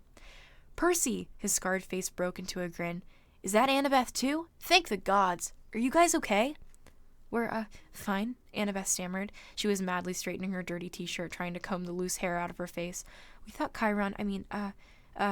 he's down at the cabins." Luke's smile faded. "We're having some issues with our campers. Listen, is everything cool with you? Is Grover all right?" "I'm right here," Grover called. He held the nozzle out from one side and stepped into Luke's line of vision. "What kind of issues?" Just then, a big Lincoln Continental pulled into the car wash with its stereo turned to maximum hip-hop. As the car slid into the next stall, the bass from the subwoofers vibrated so much it shook the pavement. "Chiron had to— What's that noise?" Luke yelled. "I'll take care of it," Annabeth yelled back, looking very relieved to have an excuse to get out of sight. "Grover, come on." "What?" Grover said. "But— Give Percy the nozzle and come on," she ordered. Grover muttered something about girls being harder to understand than the oracle at Delphi. Then he handed me the spray gun and followed Annabeth. I readjusted the hose so that way I could see the rainbow going and still see Luke. "Chiron had to break up a fight," Luke shouted to me over the music. "Things are pretty tense here, Percy. Word leaked out about that Zeus-Poseidon standoff. We're still not sure about how— Probably the same scumbag who summoned the Hellhound. Now the campers are starting to take sides. It's shaping up like the Trojan War all over again. Aphrodite, Ares, and Apollo are backing Poseidon. More or less, Athena is backing Zeus." I shuddered to think that Clarice's cabin would ever be on my dad's side for anything. In the next stall, I heard Annabeth and some guy arguing with each other. Then the music's volume decreased drastically. "So, where's your status?" Luke asked me. "Chiron will be sorry he missed you." I told him pretty much everything, including my dreams. It felt so good to see him, to feel like I was back at camp even for a few minutes, that I didn't realize how long I had talked until the beeper went off on the spray machine, and I realized I only had 1 more minute before the water shut off. "I wish I could be there," Luke told me. "We can't help much from here, I'm afraid, but listen, it had to be Hades who took the Master Bolt. He was there at Olympus at the winter solstice. I was chaperoning a field trip and we saw him." "But Chiron said the gods can't take each other's magic items directly." "That's true," Luke said, looking troubled. "Still, Hades has the Helm of Darkness. How could anybody else sneak into the throne room and steal the Master Bolt? You'd have to be invisible." We were both silent until Luke seemed to realize what he said. "Oh, hey," he protested. "I didn't mean Annabeth. She and I have known each other forever. She would never— she's like a little sister to me." I wonder if Annabeth would have liked that description. In the stall next to us, the music stopped completely. A man screamed in terror, car doors slammed, and the Lincoln peeled out of the car wash. "You'd better go see what that was," Luke said. "Listen, are you wearing your flying shoes? I'll feel better if I know that you've done some— if I know they've done you some good." Yeah." I tried not to sound like a guilty liar. "Yeah, they've come in handy." "Really?" he grinned. "They fit in everything?" The water shut off. The mist started to evaporate. "We'll take care of you out there in Denver," Luke said, his voice getting fainter. "And I'll tell Grover it'll be better this time. Nobody will get turned into a pine tree if he just—" But the mist was gone, and Luke's image faded to nothing. And I was alone in a wet, empty car wash stall. Annabeth and Grover came around the corner laughing, but stopped when they saw my face. Annabeth's smile faded. "What happened, Percy? What did Luke say?" "Not much," I lied, my stomach feeling as empty as a big 3 cabin. "Come on, let's find some dinner." Breathing. Oh my gosh, breathing. She said she was going to check about rights or something regarding reading the full books. Yeah, I think I'll read this one, and then somehow, if Rick Riordan and I become mutuals on Twitter, I can ask him if it's okay to read the rest. Oh my goodness. A few minutes later, we were sitting at a booth in a gleaming chrome diner. All around us, families were eating burgers and drinking malts and sodas. Finally, the waitress came over. She raised her eyebrows skeptically. "Well," I said, we want to order dinner." "You kids have money to pay for it?" Grover's lower lip quivered. I was afraid he would start bleeding, or worse, starting to eat linoleum. Annabeth looked ready to pass out from hunger. I was trying to think of a sob story for the waitress when a rumble shook the whole building. A motorcycle the size of a baby elephant had pulled up to the curb. All conversations in the diner stopped. The motorcycle's headlight glared red. Its gas tank had flames painted on it, and a shotgun holster riveted to either side, complete with shotguns. The seat was leather, but leather looked like, well, Caucasian human skin. Ew. Ew. The guy on the bike would have made pro wrestlers run from mama. He was dressed in red muscle shirt and black jeans and a black leather duster with a hunting knife strapped to his thigh. He wore red wraparound shades, and he had the cruelest, most brutal face I'd ever seen. Handsome, I guess, but wicked, with an oily black crew cut and cheeks that were scarred from many, many fights. The weird thing was, I felt like I'd seen his face somewhere before. As he walked into the diner, a hot, dry wind blew through the place. All the people rose as if they were hypnotized, but the biker waved his hand dismissively and they all sat down again. Everybody went back to their conversations. The waitress blinked as if something had just pressed the rewind button on her brain. She asked us again, "You kids have money to pay for it?" The biker said, "It's on me." He slid into the booth, which was way too small for him, and crowded Annabeth against the window. He looked up at the waitress, who was gaping at him, and said, "Are you still here?" He pointed at her, and she stiffened. I hate this voice. Her accent, haha. The biker looked at me. I couldn't see his eyes behind the red shades, but bad feelings started boiling in my stomach. Anger, resentment, bitterness. I wanted to hit a wall. I wanted to pick a fight with somebody. Who did this guy think he was? He gave me a wicked grin. "So you're Seaweed's kid, huh?" I should have been surprised or scared, but instead I felt like I was looking at my stepdad, Gabe. I wanted to rip this guy's heads off. "What's it to you?" Annabeth's eyes flashed me a warning. "Percy, this is..." The biker raised his hand. "So okay," he said. "I don't mind a little attitude, long as you remember who's the boss. You know who I am, little cousin?" Then it struck me why this guy looked so familiar. He had the same vicious sneer as some of the kids at Camp Half-Blood, the ones from Cabin 5. "You're Clarice's dad," I said. "Ares, god of war." Ares grinned and took off his shades. Where his eyes should have been, there was only fire, empty sockets glowing with miniature nuclear explosions. "That's right, punk. I heard you broke Clarice's spear." "She was asking for it." "Probably. That's cool. I don't fight my kids' fights, you know. What I'm here for? I heard you were in town. I got a little proposition for you." The waitress came back with heaping trays of food, cheeseburgers, fries, onion rings, and chocolate shakes. Ares handed her a few gold drachmas. She looked nervously at the coins. "But these aren't..." Ares pulled out his huge knife and started clearing his fingernails. "Problem, sweetheart?" The waitress swallowed, then left with the gold. "You can't do that," I told Ares. "You can't just threaten people with a knife." Ares laughed. "Are you kidding? I love this country. Best place in Sparta. Don't you carry a weapon, punk? You should. Dangerous world out there, which brings me to my proposition. I need you to do me a favor." "What favor can I do for a god?" "Something a god doesn't have time to do for himself. It's nothing much. I left my shield at an abandoned water park here in town. I was going on a little date with my girlfriend. We were interrupted. I left my shield behind. I want you to fetch it for me." "Why don't you go back and get it yourself?" The fire in his eye sockets glowed a little hotter. "Why don't I turn into a prairie dog and run you over with my Harley? Because I don't feel like it. A god is giving you an opportunity to prove yourself, Percy Jackson. Will you prove yourself a coward?" He leaned forward. "Or maybe you only fight when there's a river to dive into so your daddy can protect you." I wanted to punch this guy, but somehow I knew he was waiting for that.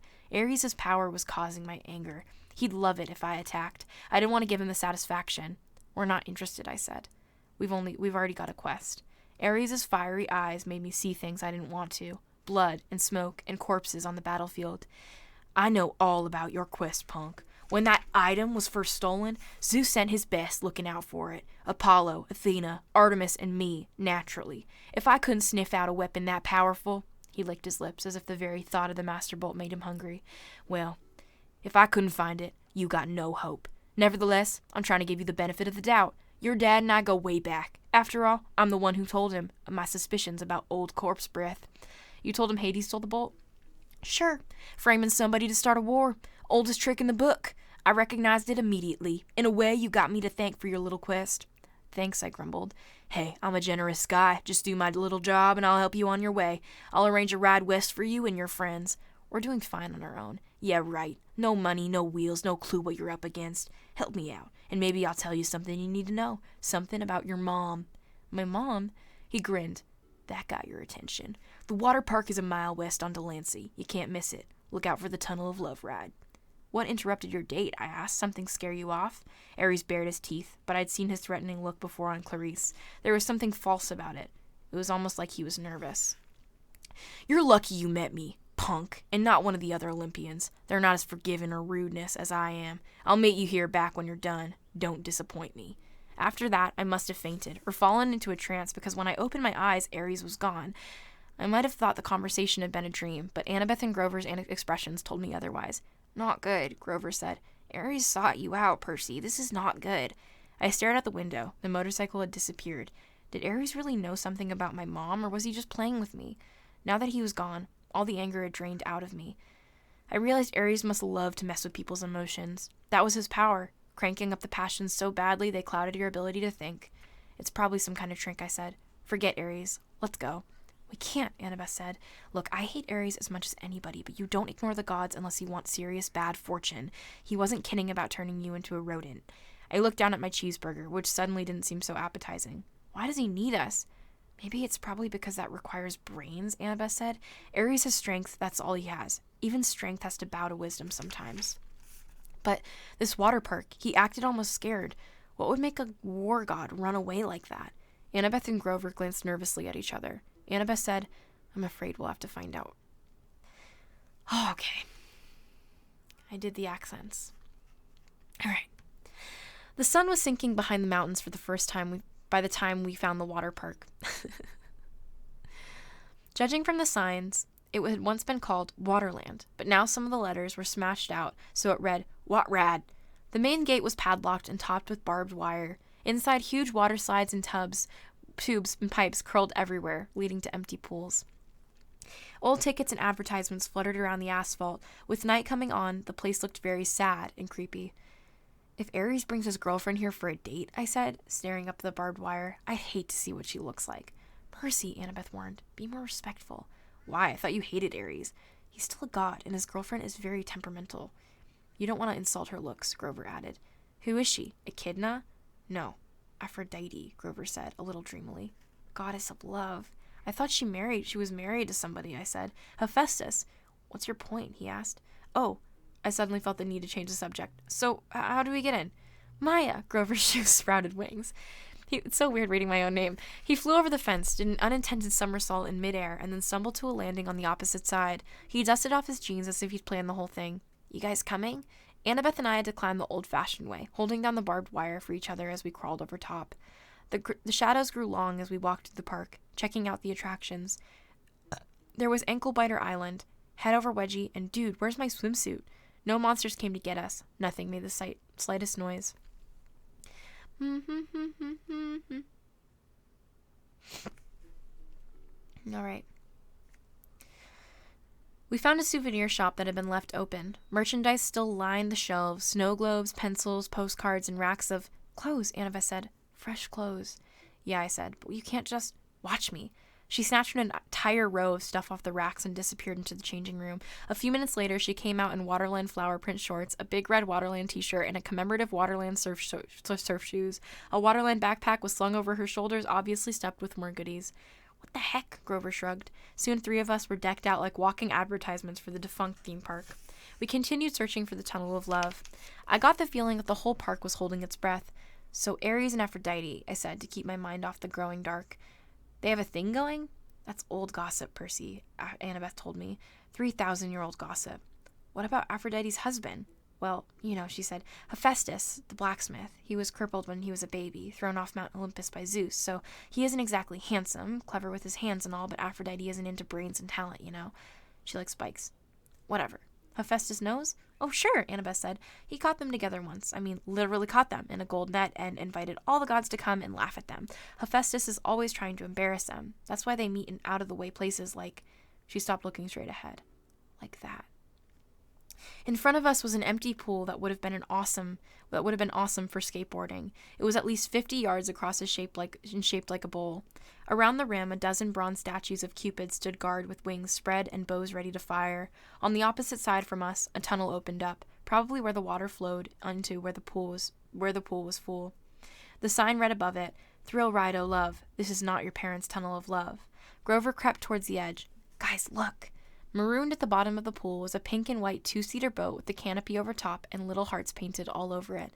In the left seat, glinting in the fading light, was Ares' shield, a polished circle of bronze.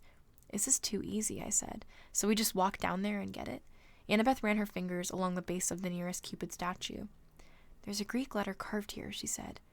Eta. I wonder... Grover, I said, you smell any monsters? He sniffed the wind. Nothing. Nothing like that. In the ark you didn't smell echidna nothing or really nothing.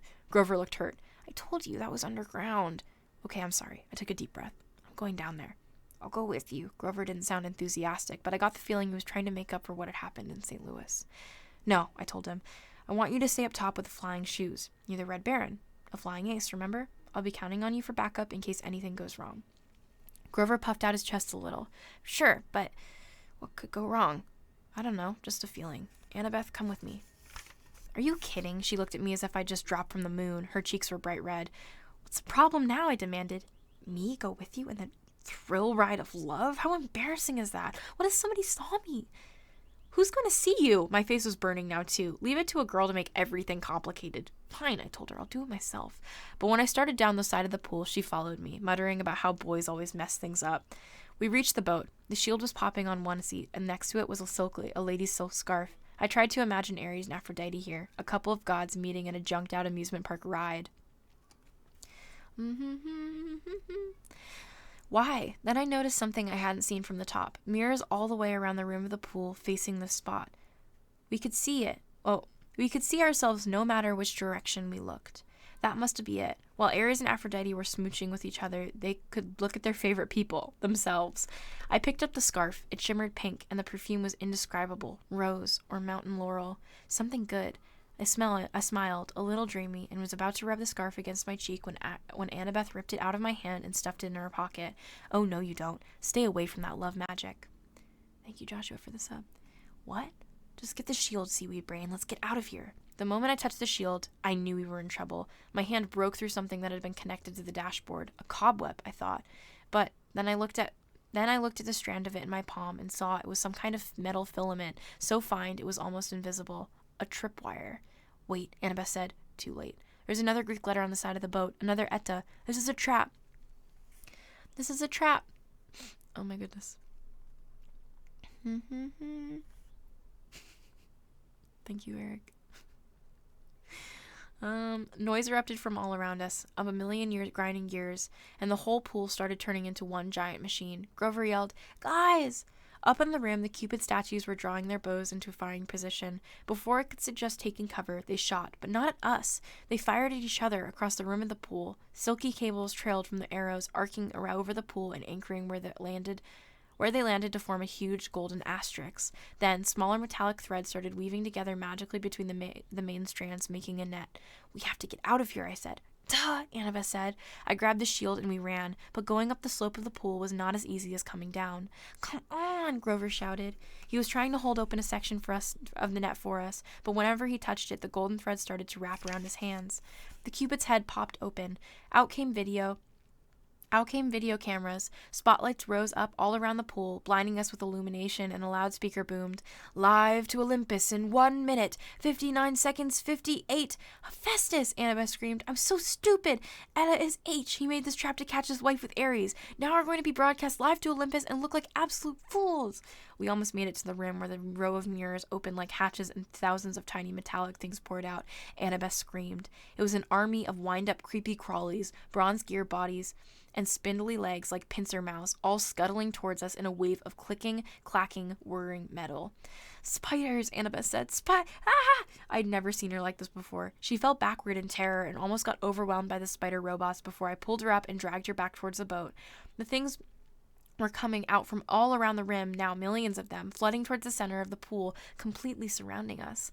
I told myself they probably weren't programmed to kill, just corral us and bite and make us look stupid. Then again, this was a trap meant for gods. And we weren't gods. Annabeth and I climbed into the boat. I started kicking away the spiders as they swarmed aboard. I yelled at Annabeth to help me, but she was too paralyzed to do much more than scream. 39, 29, called the loudspeaker. Wait, 30, 29, called the loudspeaker. The spiders started spitting out strands of metal thread. Yeah, I know. Thank you, mods. Mods. Do.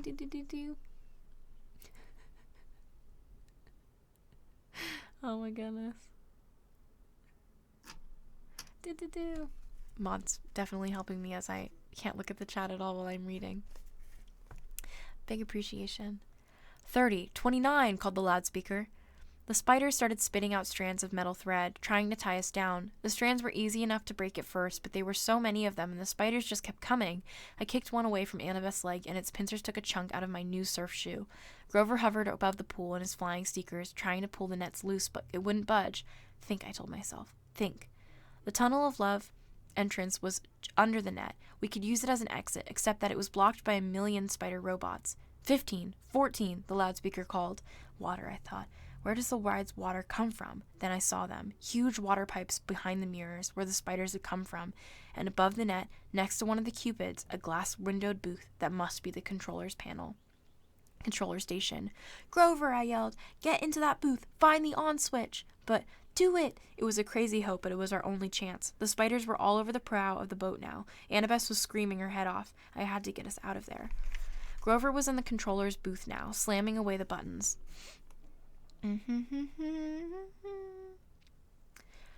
5, 4. Grover looked at me hopelessly, raising his hands. He was letting me know that he'd pushed every button, but still nothing was happening. I closed my eyes and thought about waves, rushing water, the Mississippi River. I felt a familiar tug in my gut. I tried to imagine that I was dragging the ocean all the way to Denver. 2, 1, 0! Water exploded out of the pipes. It roared into the pool, sweeping away the spiders. I pulled Annabeth into the seat next to me and fastened her seatbelt just as the tidal wave slammed into our boat, over the top, whisking the spiders away and dousing us completely, but not capsizing us. The boat turned, lifted into the flood, and spun in circles around the whirlpool. The water was full of short-circuiting spiders, some of them smashing against the pool's concrete wall with such force they burst. Spotlights glared down at us. The Cupid cams were rolling, live to Olympus, but I could only concentrate on controlling the boat. I willed it to ride the current, to keep away from the wall. Maybe it was my imagination, but the boat seemed to respond. At least, it didn't break into a million pieces. We spun around one last time, the water level now almost high enough to shred us against the metal net. Then, the boat's nose turned towards the tunnel, and we rocketed through the darkness. Annabeth and I held tight, both of us screaming as the boat shot curls and hugged corners and took 45-degree plunges past pictures of Romeo and Juliet and a bunch of other Valentine's Day stuff. Then we were out of the tunnel, the night air whistling through the hair as the boat barreled straight towards the exit. If the ride had been in working order, we would have sailed off a ramp between the golden gates of love and splashed towards safety into the exit pool. But there was a problem. The gates of love were chained. 2 boats had been washed out of the tunnel before us, were now piled against the barricade. One submerged, the other cracked in half. Unfasten your seatbelt, I yelled to Annabeth. Are you crazy? Unless you want to get smashed to death, I strapped Aries' shield to my arm. We're going to have to jump for it. My idea was simple and insane. As the boat struck, we could use its force like a springboard to jump the gate. I'd heard of people surviving car crashes that way, getting thrown 30 or 40 feet away from an accident. With luck, we would land in the pool. Annabeth seemed to understand. She gripped my hand as the gates got closer. On my mark, I said. No, on my mark. What? Simple physics, she yelled. Force times the trajectory angle. Fine, I shouted. On your mark. She hesitated, then yelled. Now! Crack! Annabeth was right. If we jumped when I thought we should have, we would have crashed into the gates. She got us maximum lift. Unfortunately, there was a little more than we needed. Our boat smashed into the pileup, and we were thrown into the air, straight over the gates, over the pool, and down towards solid asphalt. Something grabbed me from behind. Annabeth yelled, Ouch! Grover! In midair, he had grabbed me by the shirt and Annabeth by the arm and was trying to pull us up from a crash landing, but Annabeth and I had all the momentum. You're too heavy, Grover said. We're going down. We spiraled towards the ground, Grover doing his best to slow the fall. We smashed into a photo board, Grover's head going straight into the hole where tourists would put their faces, pretending to be a Nunu, the friendly whale. Annabeth and I tumbled to the ground, banged up but alive. Aries' shield was still on my arm. Once we caught our breath, Annabeth and I got Grover out of the photo board and thanked him for saving our lives. I looked back at the thrill ride of love. The water was subsiding. Our boat had been smashed to pieces against the gates. 100 yards away at the entrance pool, the Cupids were still filming. The statues had swiveled so that their cameras were trained straight on us, the spotlight in our faces. Show's over, I yelled. Thank you, good night. The Cupids turned back to their original positions. The lights shut off. The park went quiet and dark again, except for the gentle trickle of water into the thrill rides of love's exit pool. Words are so hard. I wonder if Olympus had gone to a commercial break, or if our ratings had been any good. I hated being teased. I hated being tricked. And I had plenty of experience handling bullies who liked to do that stuff to me. I hefted the shield of my arm and turned to my friends. We need to have a little talk to Ares. Ooh. All right. And that is the end of chapter 15. Shall we keep going? I can. My voice is doing all right. Posture check. My posture is actually okay.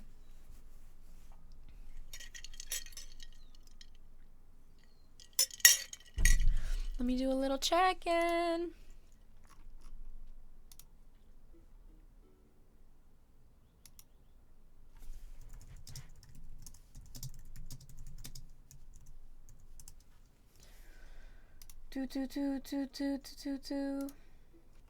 All right. Okay. We can keep reading. I'll do a couple more chapters. Since it's only a 2-hour stream, I figure there's some more time and flexibility. Yeah. We'll see what happens. I think I'll get a couple more chapters in. I'm not sure where I'll end. I have to rename the stream though, so let me do that really fast. I can do that. Why don't we read to chapter, I think I could do 18. Kind of an odd number, but we'll do it. All right, we are on chapter 16 now. We're going to read 3 more chapters. I think I can do that within. All right. If I don't do it, I'll just rename the stream. Not a big deal. That's okay. Okay.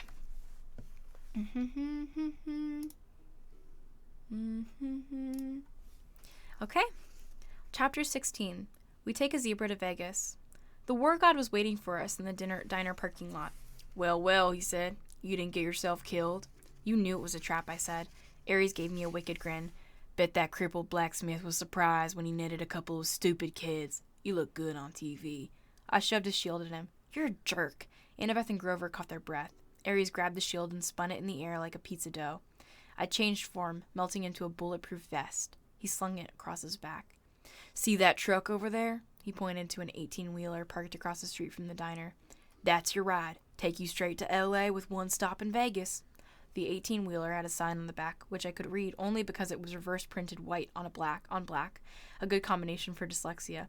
Kindness International, Humane Zoo Transport, warning, live wild animals. I said, You're kidding. Ares snapped his fingers. The back door of the truck unlatched. Free ride west, punk. Stop complaining. And here's a little something for doing the job. He slung a blue nylon backpack off his handlebars and tossed it to me. Inside were fresh clothes for all of us, $20 in cash, a pouch full of golden drachmas, and a bag of double-stuffed Oreos. I said, I don't want your lousy... Thank you, Lord Ares, Grover interrupted, giving me his best red alert warning look. Thanks a lot. I gritted my teeth. I was probably a deadly insult to refuse something from a god, but I didn't want anything over my shoulders. I knew my anger was being caused by the war god's presence, but I was still itching to punch him in the nose.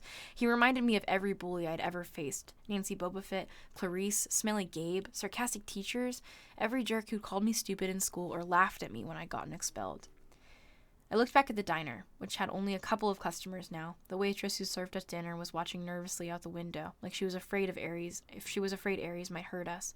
She dragged the fry cook out from the kitchen to see. She said something to him. He nodded, held up a little disposable camera, and snapped a picture of us. Great, I thought. We'll make the newspapers again tomorrow. I imagined the headline. 12-year-old outlaw beats up defenseless biker. You owe me one thing, I told Ares, trying to keep my voice level. You promised me information about my mother. You sure you can handle the news? He kick-started his motorcycle. She's not dead. I mean, she was taken away from the Minotaur right before she could die. She turned into a shower of gold, right? Oh, that's metamorphosis, not death. She's being kept. Kept why? You need to study war, punk. Hostages. You take somebody to control somebody else. Nobody's controlling me. He laughed. Oh yeah? See you around, kid. Somehow the burp really worked there. I balled up my fists. You're pretty smug, Lord Ares, for a guy who runs from Cupid statues. Behind his sunglasses, fire glowed. I felt a hot wind in my hair. We'll meet again, Percy Jackson. Next time you're in a fight, watch your back.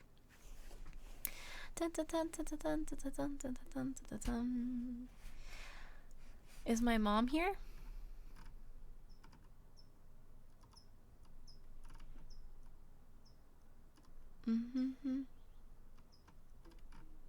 Or are you just calling me mxmtoon?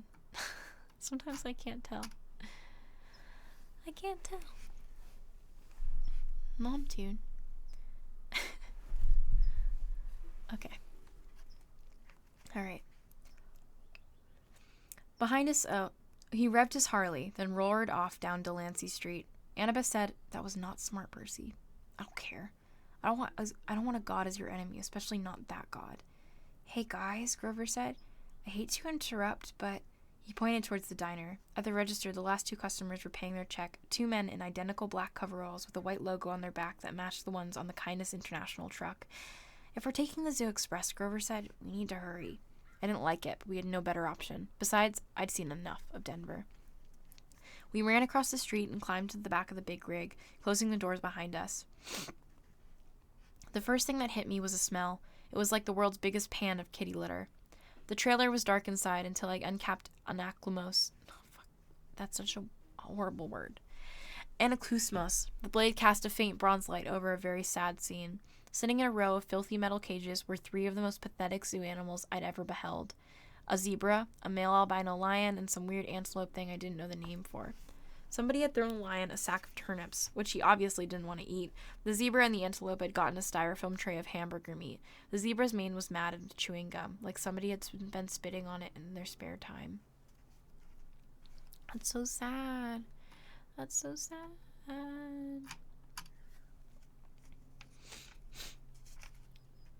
The antelope had a stupid silver birthday balloon tied to one of its horns that read, "Over the hill." Apparently, nobody had wanted to get close enough to the lion to mess with him, but that poor thing was pacing around on soiled blankets in a space way too small for him. Panting from the stuffy heat of the trailer, he had flies buzzing around his pink eyes, and his ribs showed through his white fur. Sorry, I have something in my nose. Gross! Nasty! Okay, it's fine. I'm reading. "This is kindness," Grover yelled. "Humane zoo transport?" I'm only human. He probably would have gone right back to the beat up the truckers with his reed pipes, and I would have helped him. But just then, the truck's engine roared to life. The trailer started shaking, and we were forced to sit down or fall down. We huddled in the corner of some mildewed feed sacks, trying to ignore the smell and the heat and the flies. Grover talked to the animals in a series of goat bleats, but they just stared at him sadly. Annabeth was in favor of breaking the cages and freeing them on the spot, but I pointed out it wouldn't do much good until the truck stopped moving. Besides, I had a feeling we might look a lot better than the lion. I had a feeling we might look a lot better to the lion than those turnips. I found a water jug and refilled their bowls, then used anaclusmos to drag the mismatched food out of their cages. I gave the meat to the lion and the turnips to the zebra and the antelope. Grover calmed the antelope down while Annabeth used her knife to cut the balloon off of his horn. She wanted to cut the gum out of the zebra's mane too, but we decided that it would be too risky with the truck bumping around. We told Grover to promise the animals we'd help them more in the morning. Then we settled in for the night. Grover curled up on the turnip sack. Annabeth opened her bag of double-stuffed Oreos and nibbled on one half-heartedly. I tried to cheer myself up by concentrating on the fact that we were halfway to Los Angeles, halfway to our destination. It was only June 14th. The solstice wasn't until the 21st. We could make it with plenty of time. On the other hand, I had no idea what to expect next. The gods kept toying with me. At least Hephaestus had the decency to be honest about it. He put up cameras and advertised me as entertainment. But even when the cameras weren't rolling, I had a feeling my quest was being watched. I was a source of amusement for the gods. "Hey," Annabeth said. "I'm sorry for freaking out back in the water park, Percy." "That's okay. It's just..." She shuddered. "Spiders." Because of the arachne story, I guessed. She got turned into a spider for challenging your mom to a weaving contest, right? Annabeth nodded. Arachne's children have been taking revenge on the children of Athena ever since. If there's a spider within a mile of me, it'll find me. I hate the creepy little things. Anyways, I owe you. We're a team, remember? I said. Besides, Grover did the fancy flying. I thought he was asleep, but he mumbled from the corner. "I was pretty amazing, wasn't I?" Annabeth and I laughed. She pulled apart an Oreo, handed me half. In the iris message, did Luke really say nothing? I munched my cookie and thought about how to answer. The conversation via Rainbow had bothered me all evening. Luke said you and he go way back. He also said Grover wouldn't fail this time. Nobody would turn into a pine tree. In the dim bronze light of the sword blade, it was hard to read their expressions. Grover let out a mournful bray. "I should have told you the truth from the beginning." His voice trembled. "I thought if you knew what a failure I was, you wouldn't want me along. You were the satyr who tried to rescue Talia, the daughter of Zeus." He nodded glumly. And the other 2 half-bloods Talia befriended, the ones who got safely to camp? I looked at Annabeth. That was you and Luke, wasn't it? She put down her Oreo, uneaten. Like you said, Percy, a 7-year-old half-blood wouldn't have made it very far alone. Athena guided me towards help. Talia was 12, Luke was 14. They'd both run away from home, like me, and they were happy to take me with them. They were amazing monster fighters, even without training. We traveled north from Virginia without any real plans, fending off monsters for about 2 weeks before Grover found us. I was supposed to escort Talia to camp, he said, sniffling. Only Talia. I had strict orders from Chiron. Don't do anything that would slow down the rescue. We knew Hades was after her, see, but I couldn't just leave Luke and Annabeth by themselves. I thought I could lead all 3 of them to safety. It was my fault the kindly ones caught up to us. I froze. I got scared on the way back to camp and took some wrong turns. If I had just been a little bit quicker. Stop it, Annabeth said. No one blames you. Talia didn't blame you either. She sacrificed herself for us, to save us, he said miserably. Her death was my fault. The Council of Cloven Elders said so. Because you wouldn't leave 2 other half-bloods behind, I said. That's not fair. Percy's right, Annabeth said. I wouldn't be here today if it weren't for you, Grover. Neither of us would. And neither would Luke. We don't care what the Council says. Grover kept sniffling in the dark. It's just my luck. I'm the lamest satyr ever, and I find the 2 most powerful half-bloods in the century, Talia and Percy. You're not lame, Annabeth insisted. You've got more courage than any satyr I've ever met. Name one who would dare to go to the underworld. I bet Percy is really glad that you're here right now. She kicked me in the shin. Yeah, I said, which I would have done even without the kick. It's not luck that you found Talia and me, Grover. You've got the biggest heart of any satyr ever. You're a natural searcher, and that's why you'll be the one who finds Pan. I heard a deep, satisfied sigh. I waited for Grover to say something, but his breathing only got heavier. When the sound turned to snoring, I realized he'd fallen asleep. How does he do that? I marveled. I don't know, Annabeth said, but that was a really nice thing you told him.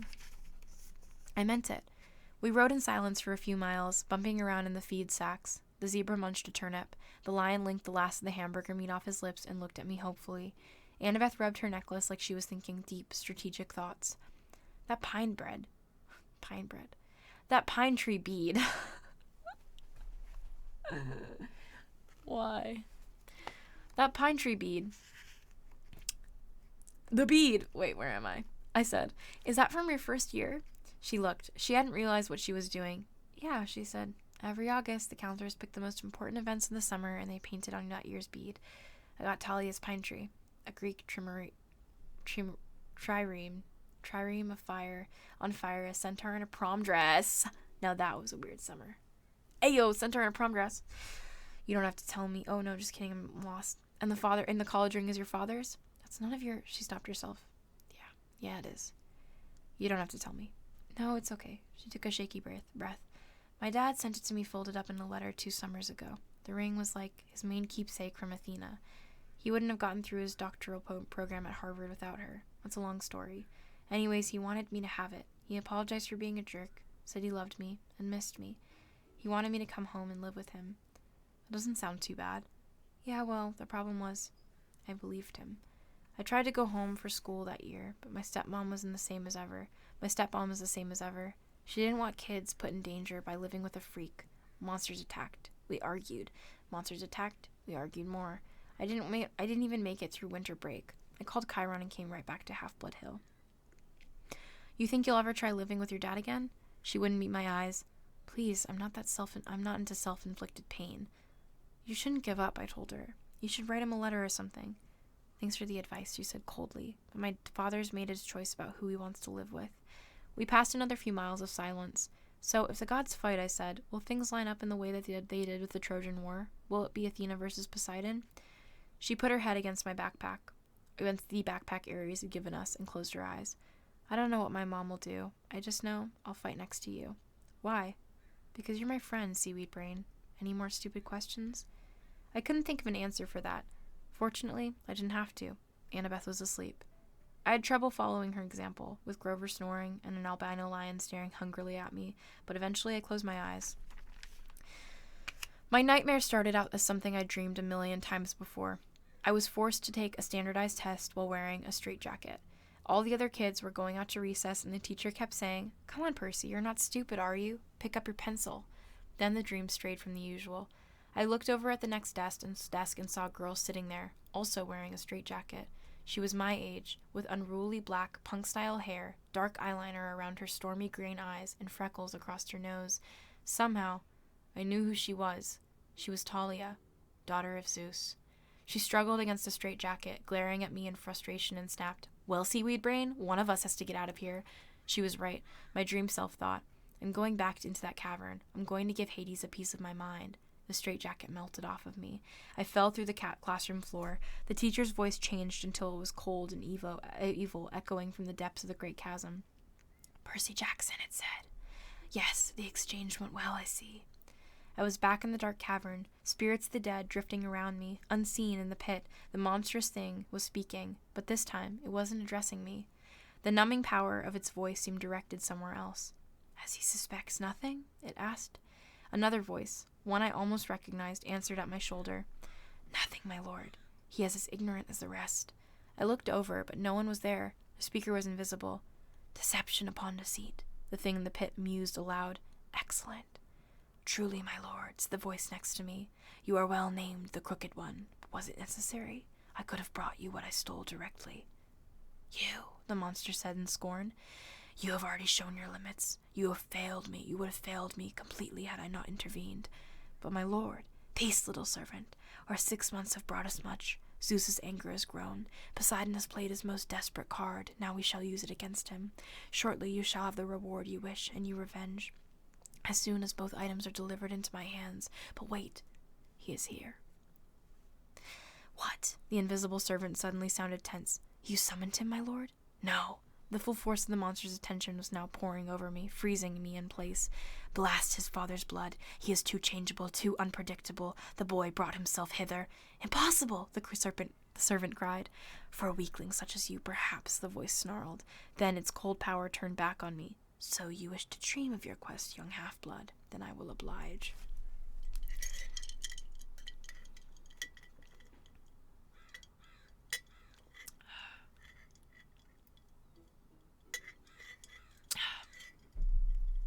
Okay. Underworld voices are hard. I was standing in a vast throne room with black marble walls and bronze floors. The empty, horrid throne was made from human bones fused together, standing. At the foot of the dais was my mother, frozen in shimmering golden light, her arms outstretched. I tried to step towards her, but my legs wouldn't move. I reached for her, only to realize that my hands were withering to bones. Grinning skeletons in Greek armor crowded around me, draping me with silk robes, wreathing my hand with laurels that smoked with chimera poison burning into my scalp. The evil voice began to laugh. "Hail the conquering hero."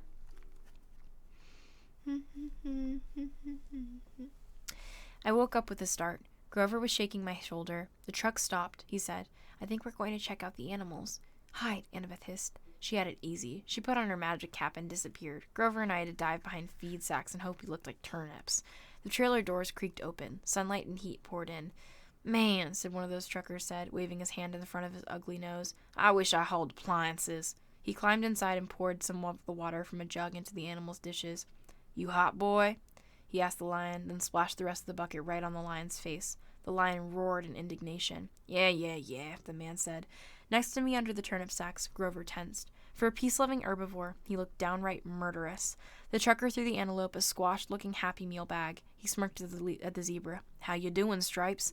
Least we'll be getting rid of you this stop. You like magic shows? You're gonna love this one. They're gonna saw you in half." The zebra, wide-eyed with fear, looked straight at me. There was no sound, but clear as day I heard it say, "Free me, Lord, please." I was too stunned to react. There was a loud knock, knock, knock on the side of the trailer. The trucker inside with us yelled, "What do you want, Eddie?" A voice outside, it must have been Eddie's, shouted back, "Maurice, what you say? What are you banging for?" Knock, knock, knock. Outside, Eddie yelled, "What banging?" Our guy Maurice rolled his eyes and went back outside, cursing at Eddie for being an idiot. A second later, Annabeth appeared next to me. She must have done the banging to get Maurice out of the trailer. She said, "The transport's business can't be legal." "No kidding." Oh, Grover's not Southern. "No kidding," Grover said. He paused as if listening. "The lions say these guys are animal smugglers." "That's right," the zebra's voice said in my mind. "We've got to free them," Grover said. He and Annabeth both looked at me, waiting for my lead. I'd heard the zebra talk, but not the lion. Why? Maybe it was another learning disability. I could only understand zebras. Then I thought, horses. What had Annabeth said about Poseidon creating horses? Was a zebra close enough to be a horse? Was that why I could understand it? The zebra said, "Open my cage, Lord. Please. I'll be fine after that." Outside, Eddie and Maurice were still yelling at each other, but I knew they'd be coming inside to torment the animals again at any minute. What is Grover was Southern. Oops. Na na na na na na na. For the accents to be hitting. Thank you. Thank you very much. Outside, Eddie and Maurice were still yelling at each other, but I knew they'd be coming inside to torment the animals again at any minute. I grabbed Riptide and slashed the lock off the zebra's cage. The zebra burst out. It had turned to me and bowed. "Thank you, Lord." Grover held up his hands and said something to the zebra in goat talk, like a blessing. Just as Maurice was poking his head inside to check out the noise, the zebra leapt over him and into the streets. There was yelling and screaming and cars honking. We rushed to the doors of the trailer, in time to see the zebra galloping down a wide boulevard lined with hotels and casinos and neon signs. We just released a zebra in Las Vegas. And Maurice and Eddie ran after it, with a few policemen running after them shouting, "Hey, you need a permit for that." "Now would be a good time to leave," Annabeth said. "The other animals first," Grover said. I cut the locks from my sword. Grover raised his hands and spoke the same goat blessing he'd used for the zebra. "Good luck," I told the animals. The antelope and the lion burst out of their cages and went off together into the streets. Some tourists screamed. Most just backed off and took pictures, probably thinking it was some kind of stunt from one of the casinos. "Will the animals be okay?" I asked Grover. "I mean, the desert and all." "Don't worry," he said. "I placed a satyr sanctuary on them." "Meaning?" "Meaning they'll reach the wild safely," he said. "They'll find water, food, shade, whatever they need until they find a safe place to live." "Why can't you place a blessing like that on us?" I asked. "It only works on wild animals." "So it would only affect Percy," Annabeth reasoned. "Hey," I protested. "Kidding," she said. "Come on, let's get out of this filthy truck." We stumbled out into the desert afternoon. It was 110 degrees, easy, and we must have looked like wild animals to pay us.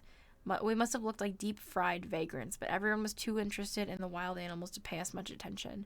We passed the Monte Carlo and the MGM. We passed pyramids, a pirate ship, and the Statue of Liberty, which was a pretty small replica, but still made me homesick.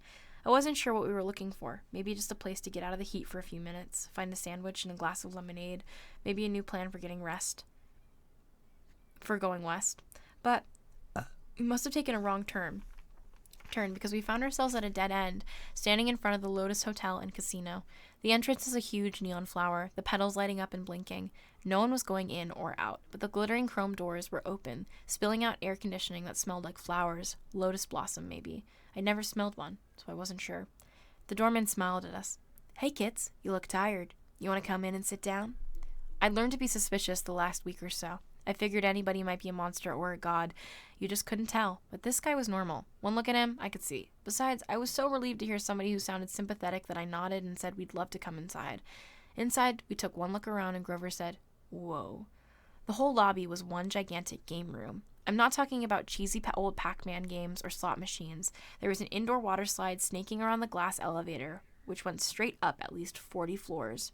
There was a climbing wall on one side of the building and an indoor bungee jumping bridge. There were virtual reality suites with working laser guns and hundreds of video games, each one the size of a widescreen TV. Here we go, boys. It's casino time. Basically, you name it, this place had it. There were a few other kids playing, but not many. No waiting for any of the games. There were waitresses and snack bars all around serving every kind of food you can imagine. "Hey," a bellhop said. At least I guessed he was a bellhop. He wore a white and yellow Hawaiian shirt with Lotus design shorts and flip-flops. "Welcome to the Lotus Casino. Here's your room key." I stammered. No. No, he said, laughing. "The bill's taken care of. No charges extra, no tips. Just go up to the top floor, room 4001. If you need anything, like extra bubbles for a hot tub or skeet targets for the shooting range or whatever, just call the front desk. Here's your Lotus cash cards. Just they work in the restaurant and on all games and rides." He handed us each a green plastic credit card. I knew this must have been some mistake. Obviously, he thought we were some millionaire's kids, but I took the card and said, "How much is on here?" His eyebrows knit together. "What do you mean?" "I mean, when does it run out of cash?" He laughed. "Oh, you're making a joke. Hey, that's cool. Enjoy your stay." We took the elevator upstairs and checked out our room. It was a suite with 3 separate bedrooms and a bar stocked with candy sodas and chips, a hotline to a room service, A hotline to room service, fluffy towels and water beds with feather pillows, a big screen TV with satellite and high-speed internet. The balcony had its own hot tub, and sure enough, there was a skeet shooting machine and a shotgun, so you could launch clay pigeons right out over Las Vegas' skyline, and plug them with your gun. I didn't see how that could be legal, but I thought it was pretty cool. The view over the strip and the desert was amazing, though I doubted we'd ever find time to look at the view with a room like this.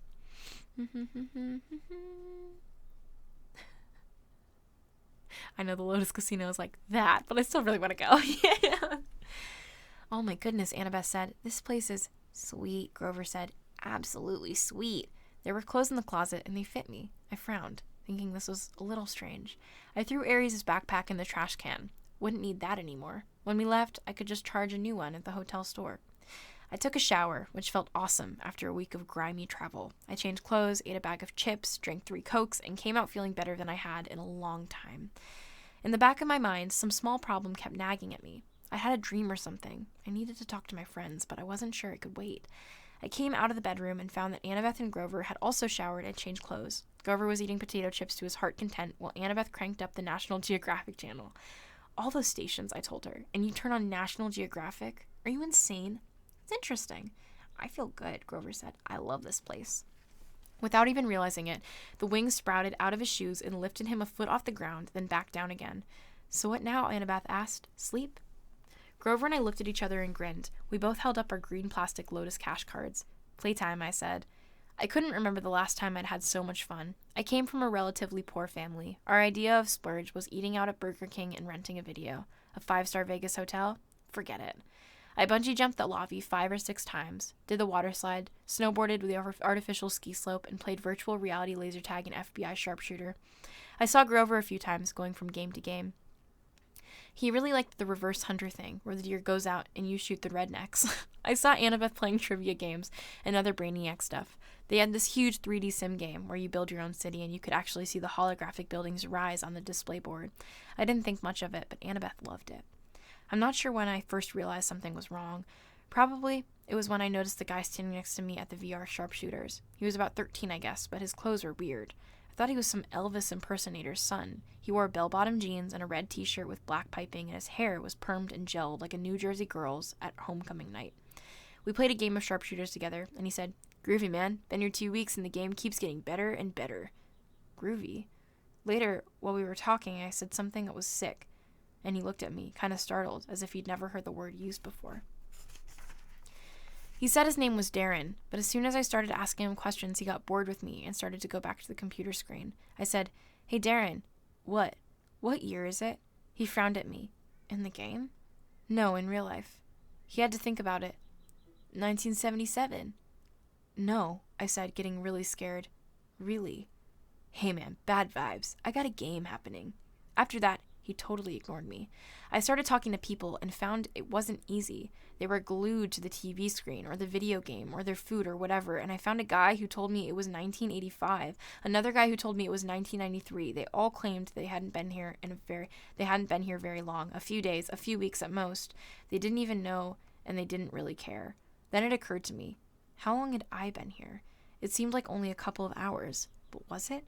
I tried to remember where we were. We were going to Los Angeles. We were supposed to find an entrance to the underworld. My mother, for a scary second, I had trouble remembering her name. Sally Jackson. I had to find her. I had to stop Hades from causing World War III. I found Annabeth building her city. "Come on," I told her. "We're getting out of here." No response. I shook her. "Annabeth?" She looked up, annoyed. "What?" "We need to leave." "Leave? What are you talking about?" "I've just got these towers. This place is a trap." She didn't respond until I shook her again. "What?" "Listen, the underworld, our quest." "Oh, come on, Percy, just a few more minutes." "Annabeth, there are people here from 1977, kids who have never aged. You check in and you stay forever." "So?" she asked. "Can you imagine a better place?" I grabbed her wrist and yanked her away from the game. "Hey!" she screamed and hit me, but nobody else even bothered looking at us. They were too busy. I made her look directly into my eyes. I said, "Spiders. Large, hairy spiders." That jarred her. Her vision cleared. "Oh my God," she said. "How long have we—" "I don't know, but we've got to find Grover." We went searching and found him playing virtual deer hunter. "Grover," we both shouted. He said, "Die, human. Die, silly, polluting, nasty person. Grover!" He turned the plastic gun on me and started clicking, as if I were just another image from the screen. I looked at Annabeth, and together we took Grover by the arms and dragged him away. His flying shoes sprang to life and started tagging his feet in the other direction as he shouted, "No, I just got to a new level. No!" The Lotus bellhop hurried to us. "Well now, are you ready for your platinum cards? We're leaving," I told him. "Such a shame," he said. I got this feeling that he really meant it, that we were breaking his heart if we went. "We just added an entire new floor of games for platinum card members." He held out the cards, and I wanted one. I knew that if I took one, I'd never leave.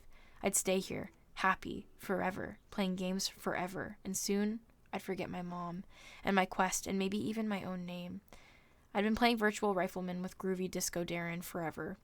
Grover reached for the card, but Annabeth yanked back his arm and said, "No thanks." We walked through the door, and as we did, the smell of food and the sound of games seemed to get more and more inviting. I thought about our room upstairs. We could just stay the night, sleep in a real bed for once. Then we burst through the doors of the Lotus Casino and ran down the sidewalk. It felt like afternoon, about the same day we'd gone into the casino, but something was wrong. The weather had completely changed. It was stormy, with heat-red lightning flashing out of the desert. Aries' backpack was slung over my shoulders, which was odd because I was sure I had thrown it in the trash can in the room 4001. But at the moment I had other problems to worry about. I ran to the nearest newspaper stand and read the year first. Thank the gods, it was still the same year it had been when we went in. Then I noticed the date, June 20th. We had been in the Lotus Casino for 5 days. We only had 1 day left until the summer solstice. 1 day to complete the quest. Oh shit.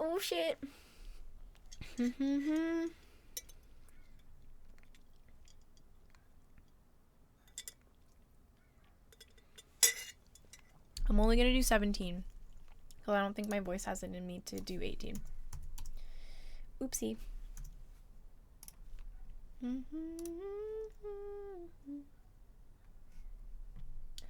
All right. Drink water, everybody. Drink a sip of water.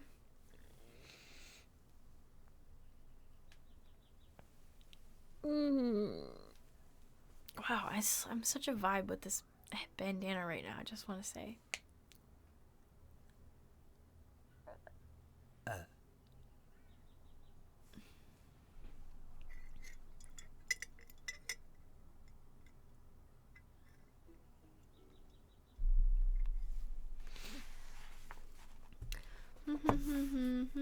Okay, let's check how long chapter 17 is.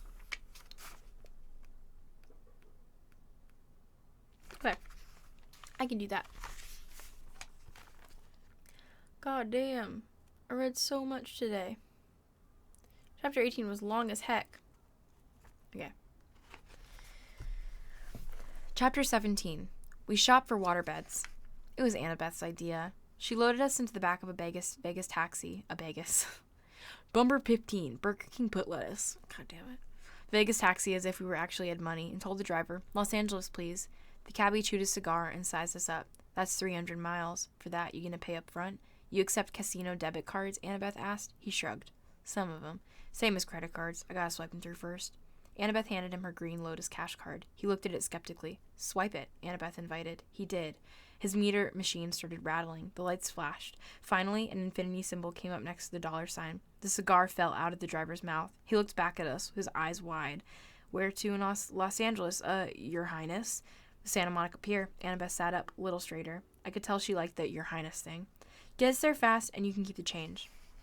Maybe she shouldn't have told him that. The cab speedometer never dipped below 95 the whole way through the Mojave Desert. Whoa. Number 15, Burger King foot lettuce. The last thing you want in your Burger King burger is somebody's foot fungus. Oh my god. Alright. On the road, we had plenty of time to talk. I told Annabeth and Grover about my latest dream, but the details got sketchier the more I tried to remember them. The Lotus Casino seemed to have short-circuited my memory. I couldn't recall what the invisible servant's voice had sounded like, though I was sure it was somebody I knew. The servant had called the monster in the pit something other than my lord, some special name or title. The silent one, Annabeth suggested? The rich one? Maybe those are nicknames for Hades. Maybe, I said, though neither sounded quite right. The throne room sounded like Hades, Grover said. That's the way it's usually described. I shook my head. Something's wrong. The throne room wasn't the main part of the dream, and the voice from the pit, I don't know, it didn't feel like a god's voice. It's itchy. My arm's itchy. Itchy.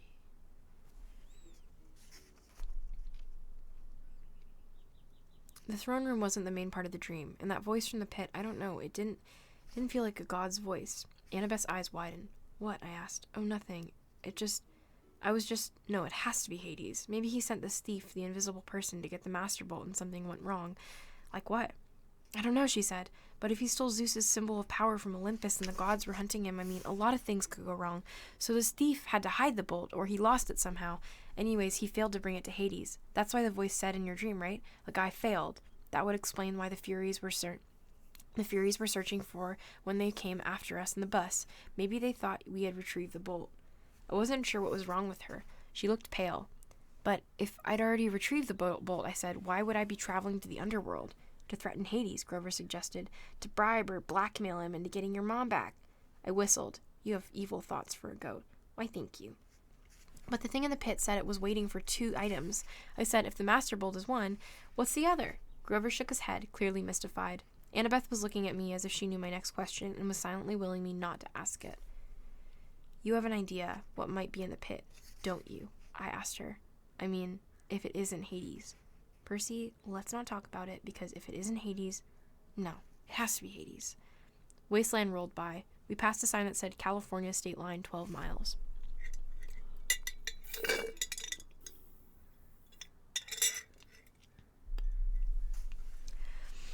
I got the feeling I was missing one simple, critical piece of information. It was like when I started at a common word I should know, but I couldn't make sense of it because 1 or 2 letters were floating around. The more I thought about my quest, the more I was sure that confronting Hades wasn't the real answer. There was something else going on, something even more dangerous. The problem was, we were hurtling towards the underworld at 95 miles an hour, betting that Hades had the Master Bolt. If we got there and found out we were wrong, we wouldn't have time to correct ourselves. The solstice deadline would pass and war would begin. The answer is in the underworld, Annabeth assured me. You saw spirits of the dead, Percy. There's only one place that could be. We're doing the right thing. She tried to boost our morale by suggesting clever strategies for getting into the land of the dead, but my heart wasn't in it. There were just too many unknown factors. It was like cramming for a test without knowing the subject, and believe me, I've done that enough times. The cab sped west. Every gust of wind through Dead Valley sounded like a spirit of the dead. Every time the brakes hissed on an 18-wheeler, it reminded me of Echidna's reptilian voice. At sunset, the taxi dropped us off at a beach in Santa Monica. It looked exactly the way LA beaches do in the movies, only it smelled worse. There were carnival rides lining the pier, palm trees lining the sidewalk, homeless guys sleeping in the sand dunes, and surfer dudes waiting for the perfect wave. Grover, Annabeth, and I walked down to the edge of the surf. What now? Annabeth asked. The Pacific was turning gold in the setting sun. I thought about how long it had been since I'd stood at the beach in Montauk, on the opposite side of the country, looking at a different sea. How could there be a god who could control all that? What did my science teacher used to say? 2/3 of the Earth's surface was covered in water? How could I be the son of something that powerful? I stepped into the surf. Percy, Annabeth said, what are you doing? I kept walking, up to my waist, then my chest. She called after me. You know how polluted that water is? There are all kinds of toxic... That's when my head went under. I held my breath at first. It's difficult to intentionally inhale water. Finally, I couldn't stand it anymore. I gasped. Sure enough, I could breathe normally. I walked down into the shoals. I shouldn't have been able to see through the murk, but somehow I could tell where everything was. I could sense the rolling texture of the bottom. I could make out sand dollar colonies dotting the sandbars. I could even see the currents, warm and cold, streams swirling together. I felt something rub against my leg. I looked down and almost shot out of the water like a ballistic missile. Sliding along beside me was a 5-foot-long mako shark. But the thing wasn't attacking. It was nuzzling me, heeling like a dog. Tentatively, I touched its dorsal fin. It bucked a little, as if inviting me to hold tighter. I grabbed the fin with both hands. I took off, pulling me along. The shark carried me down into the darkness. It deposited me at the edge of the ocean proper, where the sandbank dropped off into a huge chasm. It was like standing on the rim of a Grand Canyon at midnight, but not being able to see much, but knowing that the void was right there. The surface shimmered maybe 150 feet above. I knew I should have been crushed by the pressure, but then again, I shouldn't have been able to breathe. I wondered if there was a limit to how deep I could go, if I could just sink straight down to the bottom of the Pacific. Then I saw something glimmering in the darkness below, growing bigger and brighter as it rose towards me. A woman's voice, like my mother's, called, "Percy Jackson." As she got closer, her shape became clearer. She had flowing black hair, a dress made of green silk, light flickering around her, and her eyes were so distractingly beautiful I had noticed the stallion-sized seahorse she was riding. She dismounted. The seahorse and the mako shark whisked off and started playing something that looked like tag. The underwater lady smiled at me. "You've come far, Percy. Well done." I wasn't sure what to do, so I bowed. "You're the woman who spoke to me in the Mississippi River." "Yes, child. I'm Nereid, a spirit of the sea. It was not easy to appear so far upriver, but the naiads, my freshwater cousins, help sustain my life force. They honor Lord Poseidon, though they do not serve in his court." "And you serve in Poseidon's court?" She nodded. "It has been many years since a child of the sea god has been born. We have watched you with great interest." Can my neighbors shut their dog up? "Hey, be quiet! Be quiet! Be quiet! Thank you!" Suddenly I remembered faces in the waves of Montauk Beach when I was a little boy, reflections of smiling women. Thank you, Toot Toot, for the sub. Like so many of the weird things in my life, I'd never given it much thought. "If my father is so interested in me," I said, "why isn't he here? Why doesn't he speak to me?" A cold current rose out of the depths. "Do not judge the Lord of the Sea too harshly," the Nereid told me. "He stands at the brink of an unwanted war. He has too much to occupy his time. Besides, he is forbidden to help you directly. The gods may not show such favoritism, even to their own children, especially to them. The gods can work by indirect influence only. That is why I give you a warning, and a gift." She held out her hand. 3 white pearls flashed in her palm. "I know you journey to Hades' realm," she said. "Few mortals have done this and survived. Orpheus, who had great music skill, Hercules, who had great strength, Houdini, who could escape even the depths of Tartarus. Do you have these talents?" No, ma'am." "Ah, but you have something else, Percy. You have gifts you have only just begun to know. The oracles have foretold a great and terrible future for you, should you survive to manhood. Poseidon would not have you die before your time. Therefore take these, and when you are in need, smash a pearl at your feet." "What will happen?" "That," she said, "depends on your need. But remember, what belongs to the sea will always return to the sea." "What about the warning?" Her eyes flicked with green light. "Go with what your heart tells you, or you will lose all. Hades feeds on doubt and hopelessness. He will trick you if he can, make you mistake your own judgment. Once you are in his realm, he will never willingly let you leave. Keep faith. Good luck, Percy Jackson."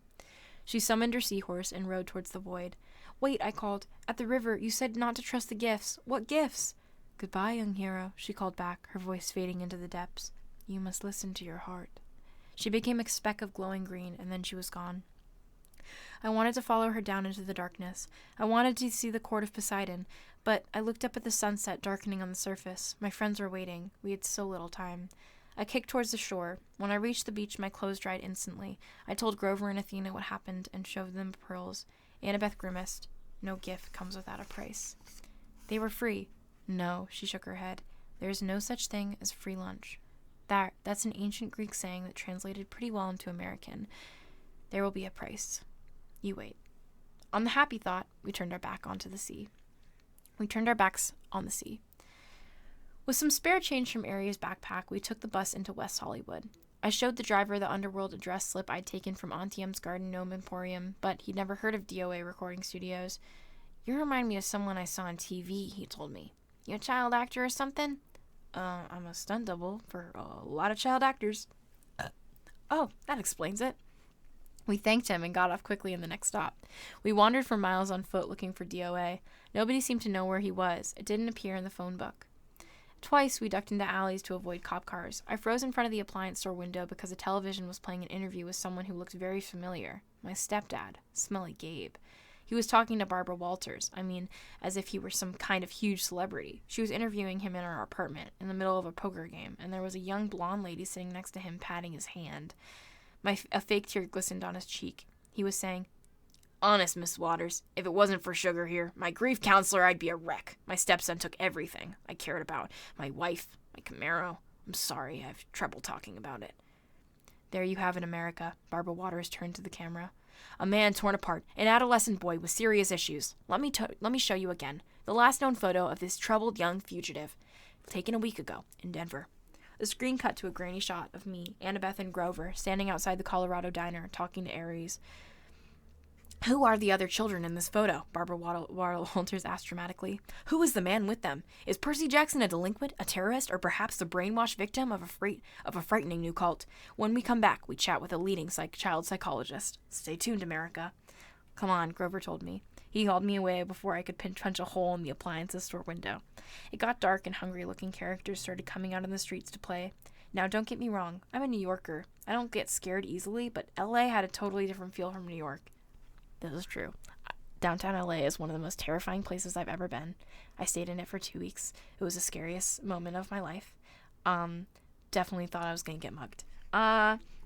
Back home, everything seemed close. It didn't matter how big the city was. You could probably get anywhere without getting lost. The street pattern in the subways made sense. Truth. But there was a system. There was a system to how things worked. A kid could be safe as long as he wasn't stupid. Facts. New York is so much safer than LA. LA wasn't like that. It was spread out, chaotic, hard to move around. It reminded me of Aries. It wasn't enough for LA to be big. It had to prove it was big by being loud and strange and difficult to navigate too. But I didn't know how we were ever going to find the entrance to the underworld by tomorrow, the summer solstice. Downtown LA is literally the worst place I've ever visited. I hate it so much. We walked past gangbangers, bums, and street hawkers, and who looked at us like they were trying to figure out if we were worth the trouble of mugging. As we hurried past the entrance of an alley, a voice from the darkness said, "Hey, you." Like an idiot, I stopped. Before I knew it, we were surrounded. A gang of kids had circled us, 6 of them. All white kids with expensive clothes and mean faces, like the kids at Yancey Academy, rich brats playing at being bad boys. Instinctively, I uncapped Riptide. When the sword appeared out of nowhere, the kids backed off, but their leader was either really stupid or really brave because he kept coming at me with a switchblade. I made the mistake of swinging. The kid yelped, but he must have been 100% mortal because the blade passed harmlessly right through his chest. He looked down. What the... I figured I had about 3 seconds before his shock turned to anger. "Run!" I screamed at Annabeth and Grover. We pushed 2 kids out of the way and raced down the street, not knowing where we were going. We turned a sharp corner. "There!" Annabeth shouted. Only one store on the block looked open. Its windows glared with neon. The sign above the door said something like, "Krusty's Waterbed Palace." Krusty's Waterbed Palace? Grover translated. It didn't sound like a place I'd ever go, except in an emergency, but this was definitely qualified. We burst through the doors, ran behind a waterbed, and ducked. A split second later, the gang kids ran past outside. "I think we lost them," Grover panted. A voice behind us boomed, "Lost who?" We all jumped. Standing behind us was a guy who looked like a raptor in a leisure suit. He was at least 7 feet tall, with absolutely no hair. He had gray, leathery skin, thick-lidded eyes, and a cold reptilian smile. He moved towards us slowly, but I got the feeling he could move fast if he wanted to. His suit might have come from the Lotus Casino. It belonged back in the 70s, big time. His shirt was silk paisley, unbuttoned halfway down in his hairless chest. The lapels on his velvet jacket were as wide as landing strips. The silver chains around his neck, I couldn't even count them. "I'm Krusty," he said, with a tartar yellow smile. I resisted the urge to say, "Yes, you are." "Sorry to barge in," I told him. "We're just, browsing." "You mean hiding from those no-good kids," he grumbled. "They hang around every night. I get a lot of people in here thanks to them. Say you want to look at waterbed?" I was about to say, "No thanks," when he put a huge paw on my shoulder and steered me deeper into the showroom. There was every kind of waterbed you could imagine. Different kinds of wood, different patterns of sheets, queen size, king size, emperor of the universe size. "This is my most popular model." Krusty spread his hands proudly over a bed covered with black satin sheets, with built-in lava lamps on the headboard. The mattress vibrated so it looked like oil-flavored Jell-O.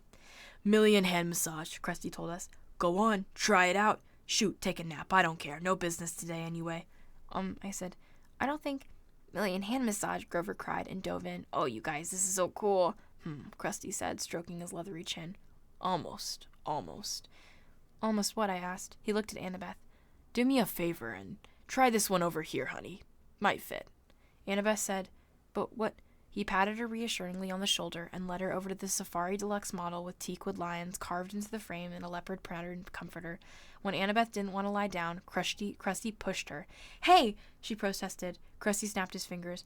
"Ergo! Rope sprang from the side of the bed, lashing around Annabeth, holding her to the mattress. Grover tried to get up, but the rope sprang from his black satin bed too and lashed him down.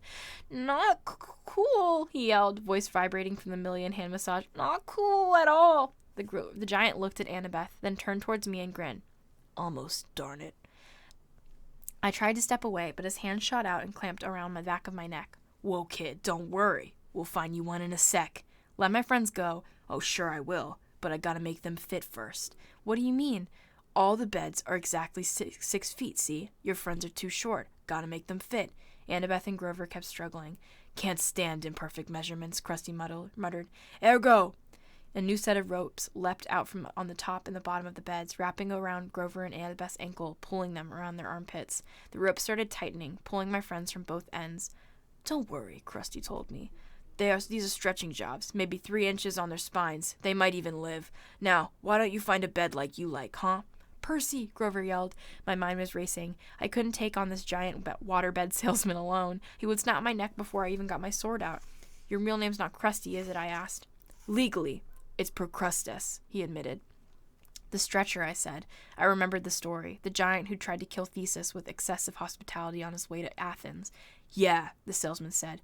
But who can pronounce Procrustes? Bad for business. Now, Krusty, anybody can say that. You're right. It's got a good ring to it. His eyes lit up. You think so? Oh, absolutely, I said. And the workmanship on these beds? Fabulous. He grinned hugely, but his fingers didn't loosen on my neck. I'll tell my customers that. Every time, nobody bothers to look at my workmanship. How many built-in lava lamp headboards have you seen? Not many. That's right. Percy, Annabeth yelled. What are you doing? Don't mind her, I told Procrustes. She's impossible. The giant laughed. All my customers are. Never 6 feet exactly. So inconsiderate. And then they complain about the fitting. What do you do if they're longer than 6 feet? Oh, that happens all the time. It's a simple fix. He let go of my neck, but before I could react, he reached out behind a nearby sales desk and brought out a huge double-bladed brass axe. He said, I just center the subject as best as I can and lop off whatever hangs off on both ends. Ah, I said, swallowing hard. Okay, my posture's good. I'm sitting up. Oh, I said, swallowing hard. Sensible. I'm so glad to come across an intelligent customer. The ropes were really stretching my friends now. Annabeth was turning pale. Grover made gurgling sounds like a strangled goose. So, Krusty, I said, trying to keep my voice light. I glanced at the late sales tag on the Valentine-shaped honeymoon special. Does this one really have dynamic stabilizers to stop wave motion? Absolutely. Try it out. Yeah, maybe I will. But would it work for even a big guy like you? No waves at all? Guaranteed. No way. Way. Show me. He sat down eagerly on the bed, patted the mattress. No waves. See? I snapped my fingers. Ergo. Rope slashed around Krusty and flattened him against the mattress. Hey! He yelled. Center him just right, I said. The ropes readjusted themselves at my command. Krusty's whole head stuck out on the top. His feet stuck out on the bottom. No! He said. Wait! This is just a demo! I uncapped Riptide. A few simple adjustments. I had no qualms about what I was about to do. If Krusty were human, I couldn't hurt him anyways. If he was a monster, he deserved to be turned into dust for a while. You drive a hard bargain, he told me. I'll give you 30% off selected floor models. I think I'll start with the top. I raised my sword. No money down, no interest for 6 months. I swung the sword. Krusty stopped making offers. I cut the ropes on the other bed. Annabeth and Grover got to their feet, groaning and wincing and cursing me a lot. You look taller, I said. Very funny, Annabeth said. Be faster next time. I looked at the bulletin board behind Krusty's sales desk. There was an advertisement for Hermes delivery service, and another for all new compendium of LA area monsters. The only monster yellow pages you'll ever need. Under that, a bright orange flyer for DOA recording studios, offering commissions for heroes' souls. We're always looking for new talent. DOA's address was right underneath that map. Come on, I told my friends. Give us a minute, Grover complained. We were almost stretched to death. Then you're ready for the underworld, I said. It's only a block from here. Woo! Of course the underworld is in downtown LA. Yucky! Alright. We are done for today, my friends. We have read for 3 hours straight. We have read 7 chapters, which is quite a lot. Hold on, let me see. We read...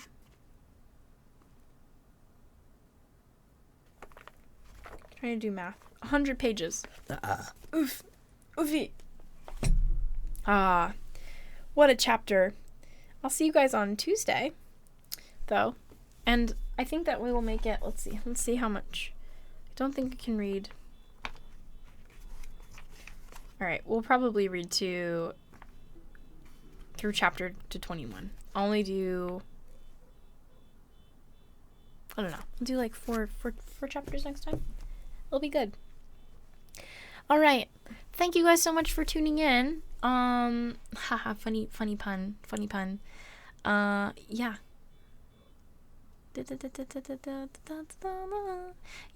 Yeah. You dog ear your pages. This is a very old book, and it's also the movie edition, so I don't really care a whole lot about it, gonna be honest. I don't have a bookmark. Could easily have a bookmark, but I don't. Yeah, but I'll see you guys on the next. Oh my goodness, we got a hydrate redeemed. Oof. Okay.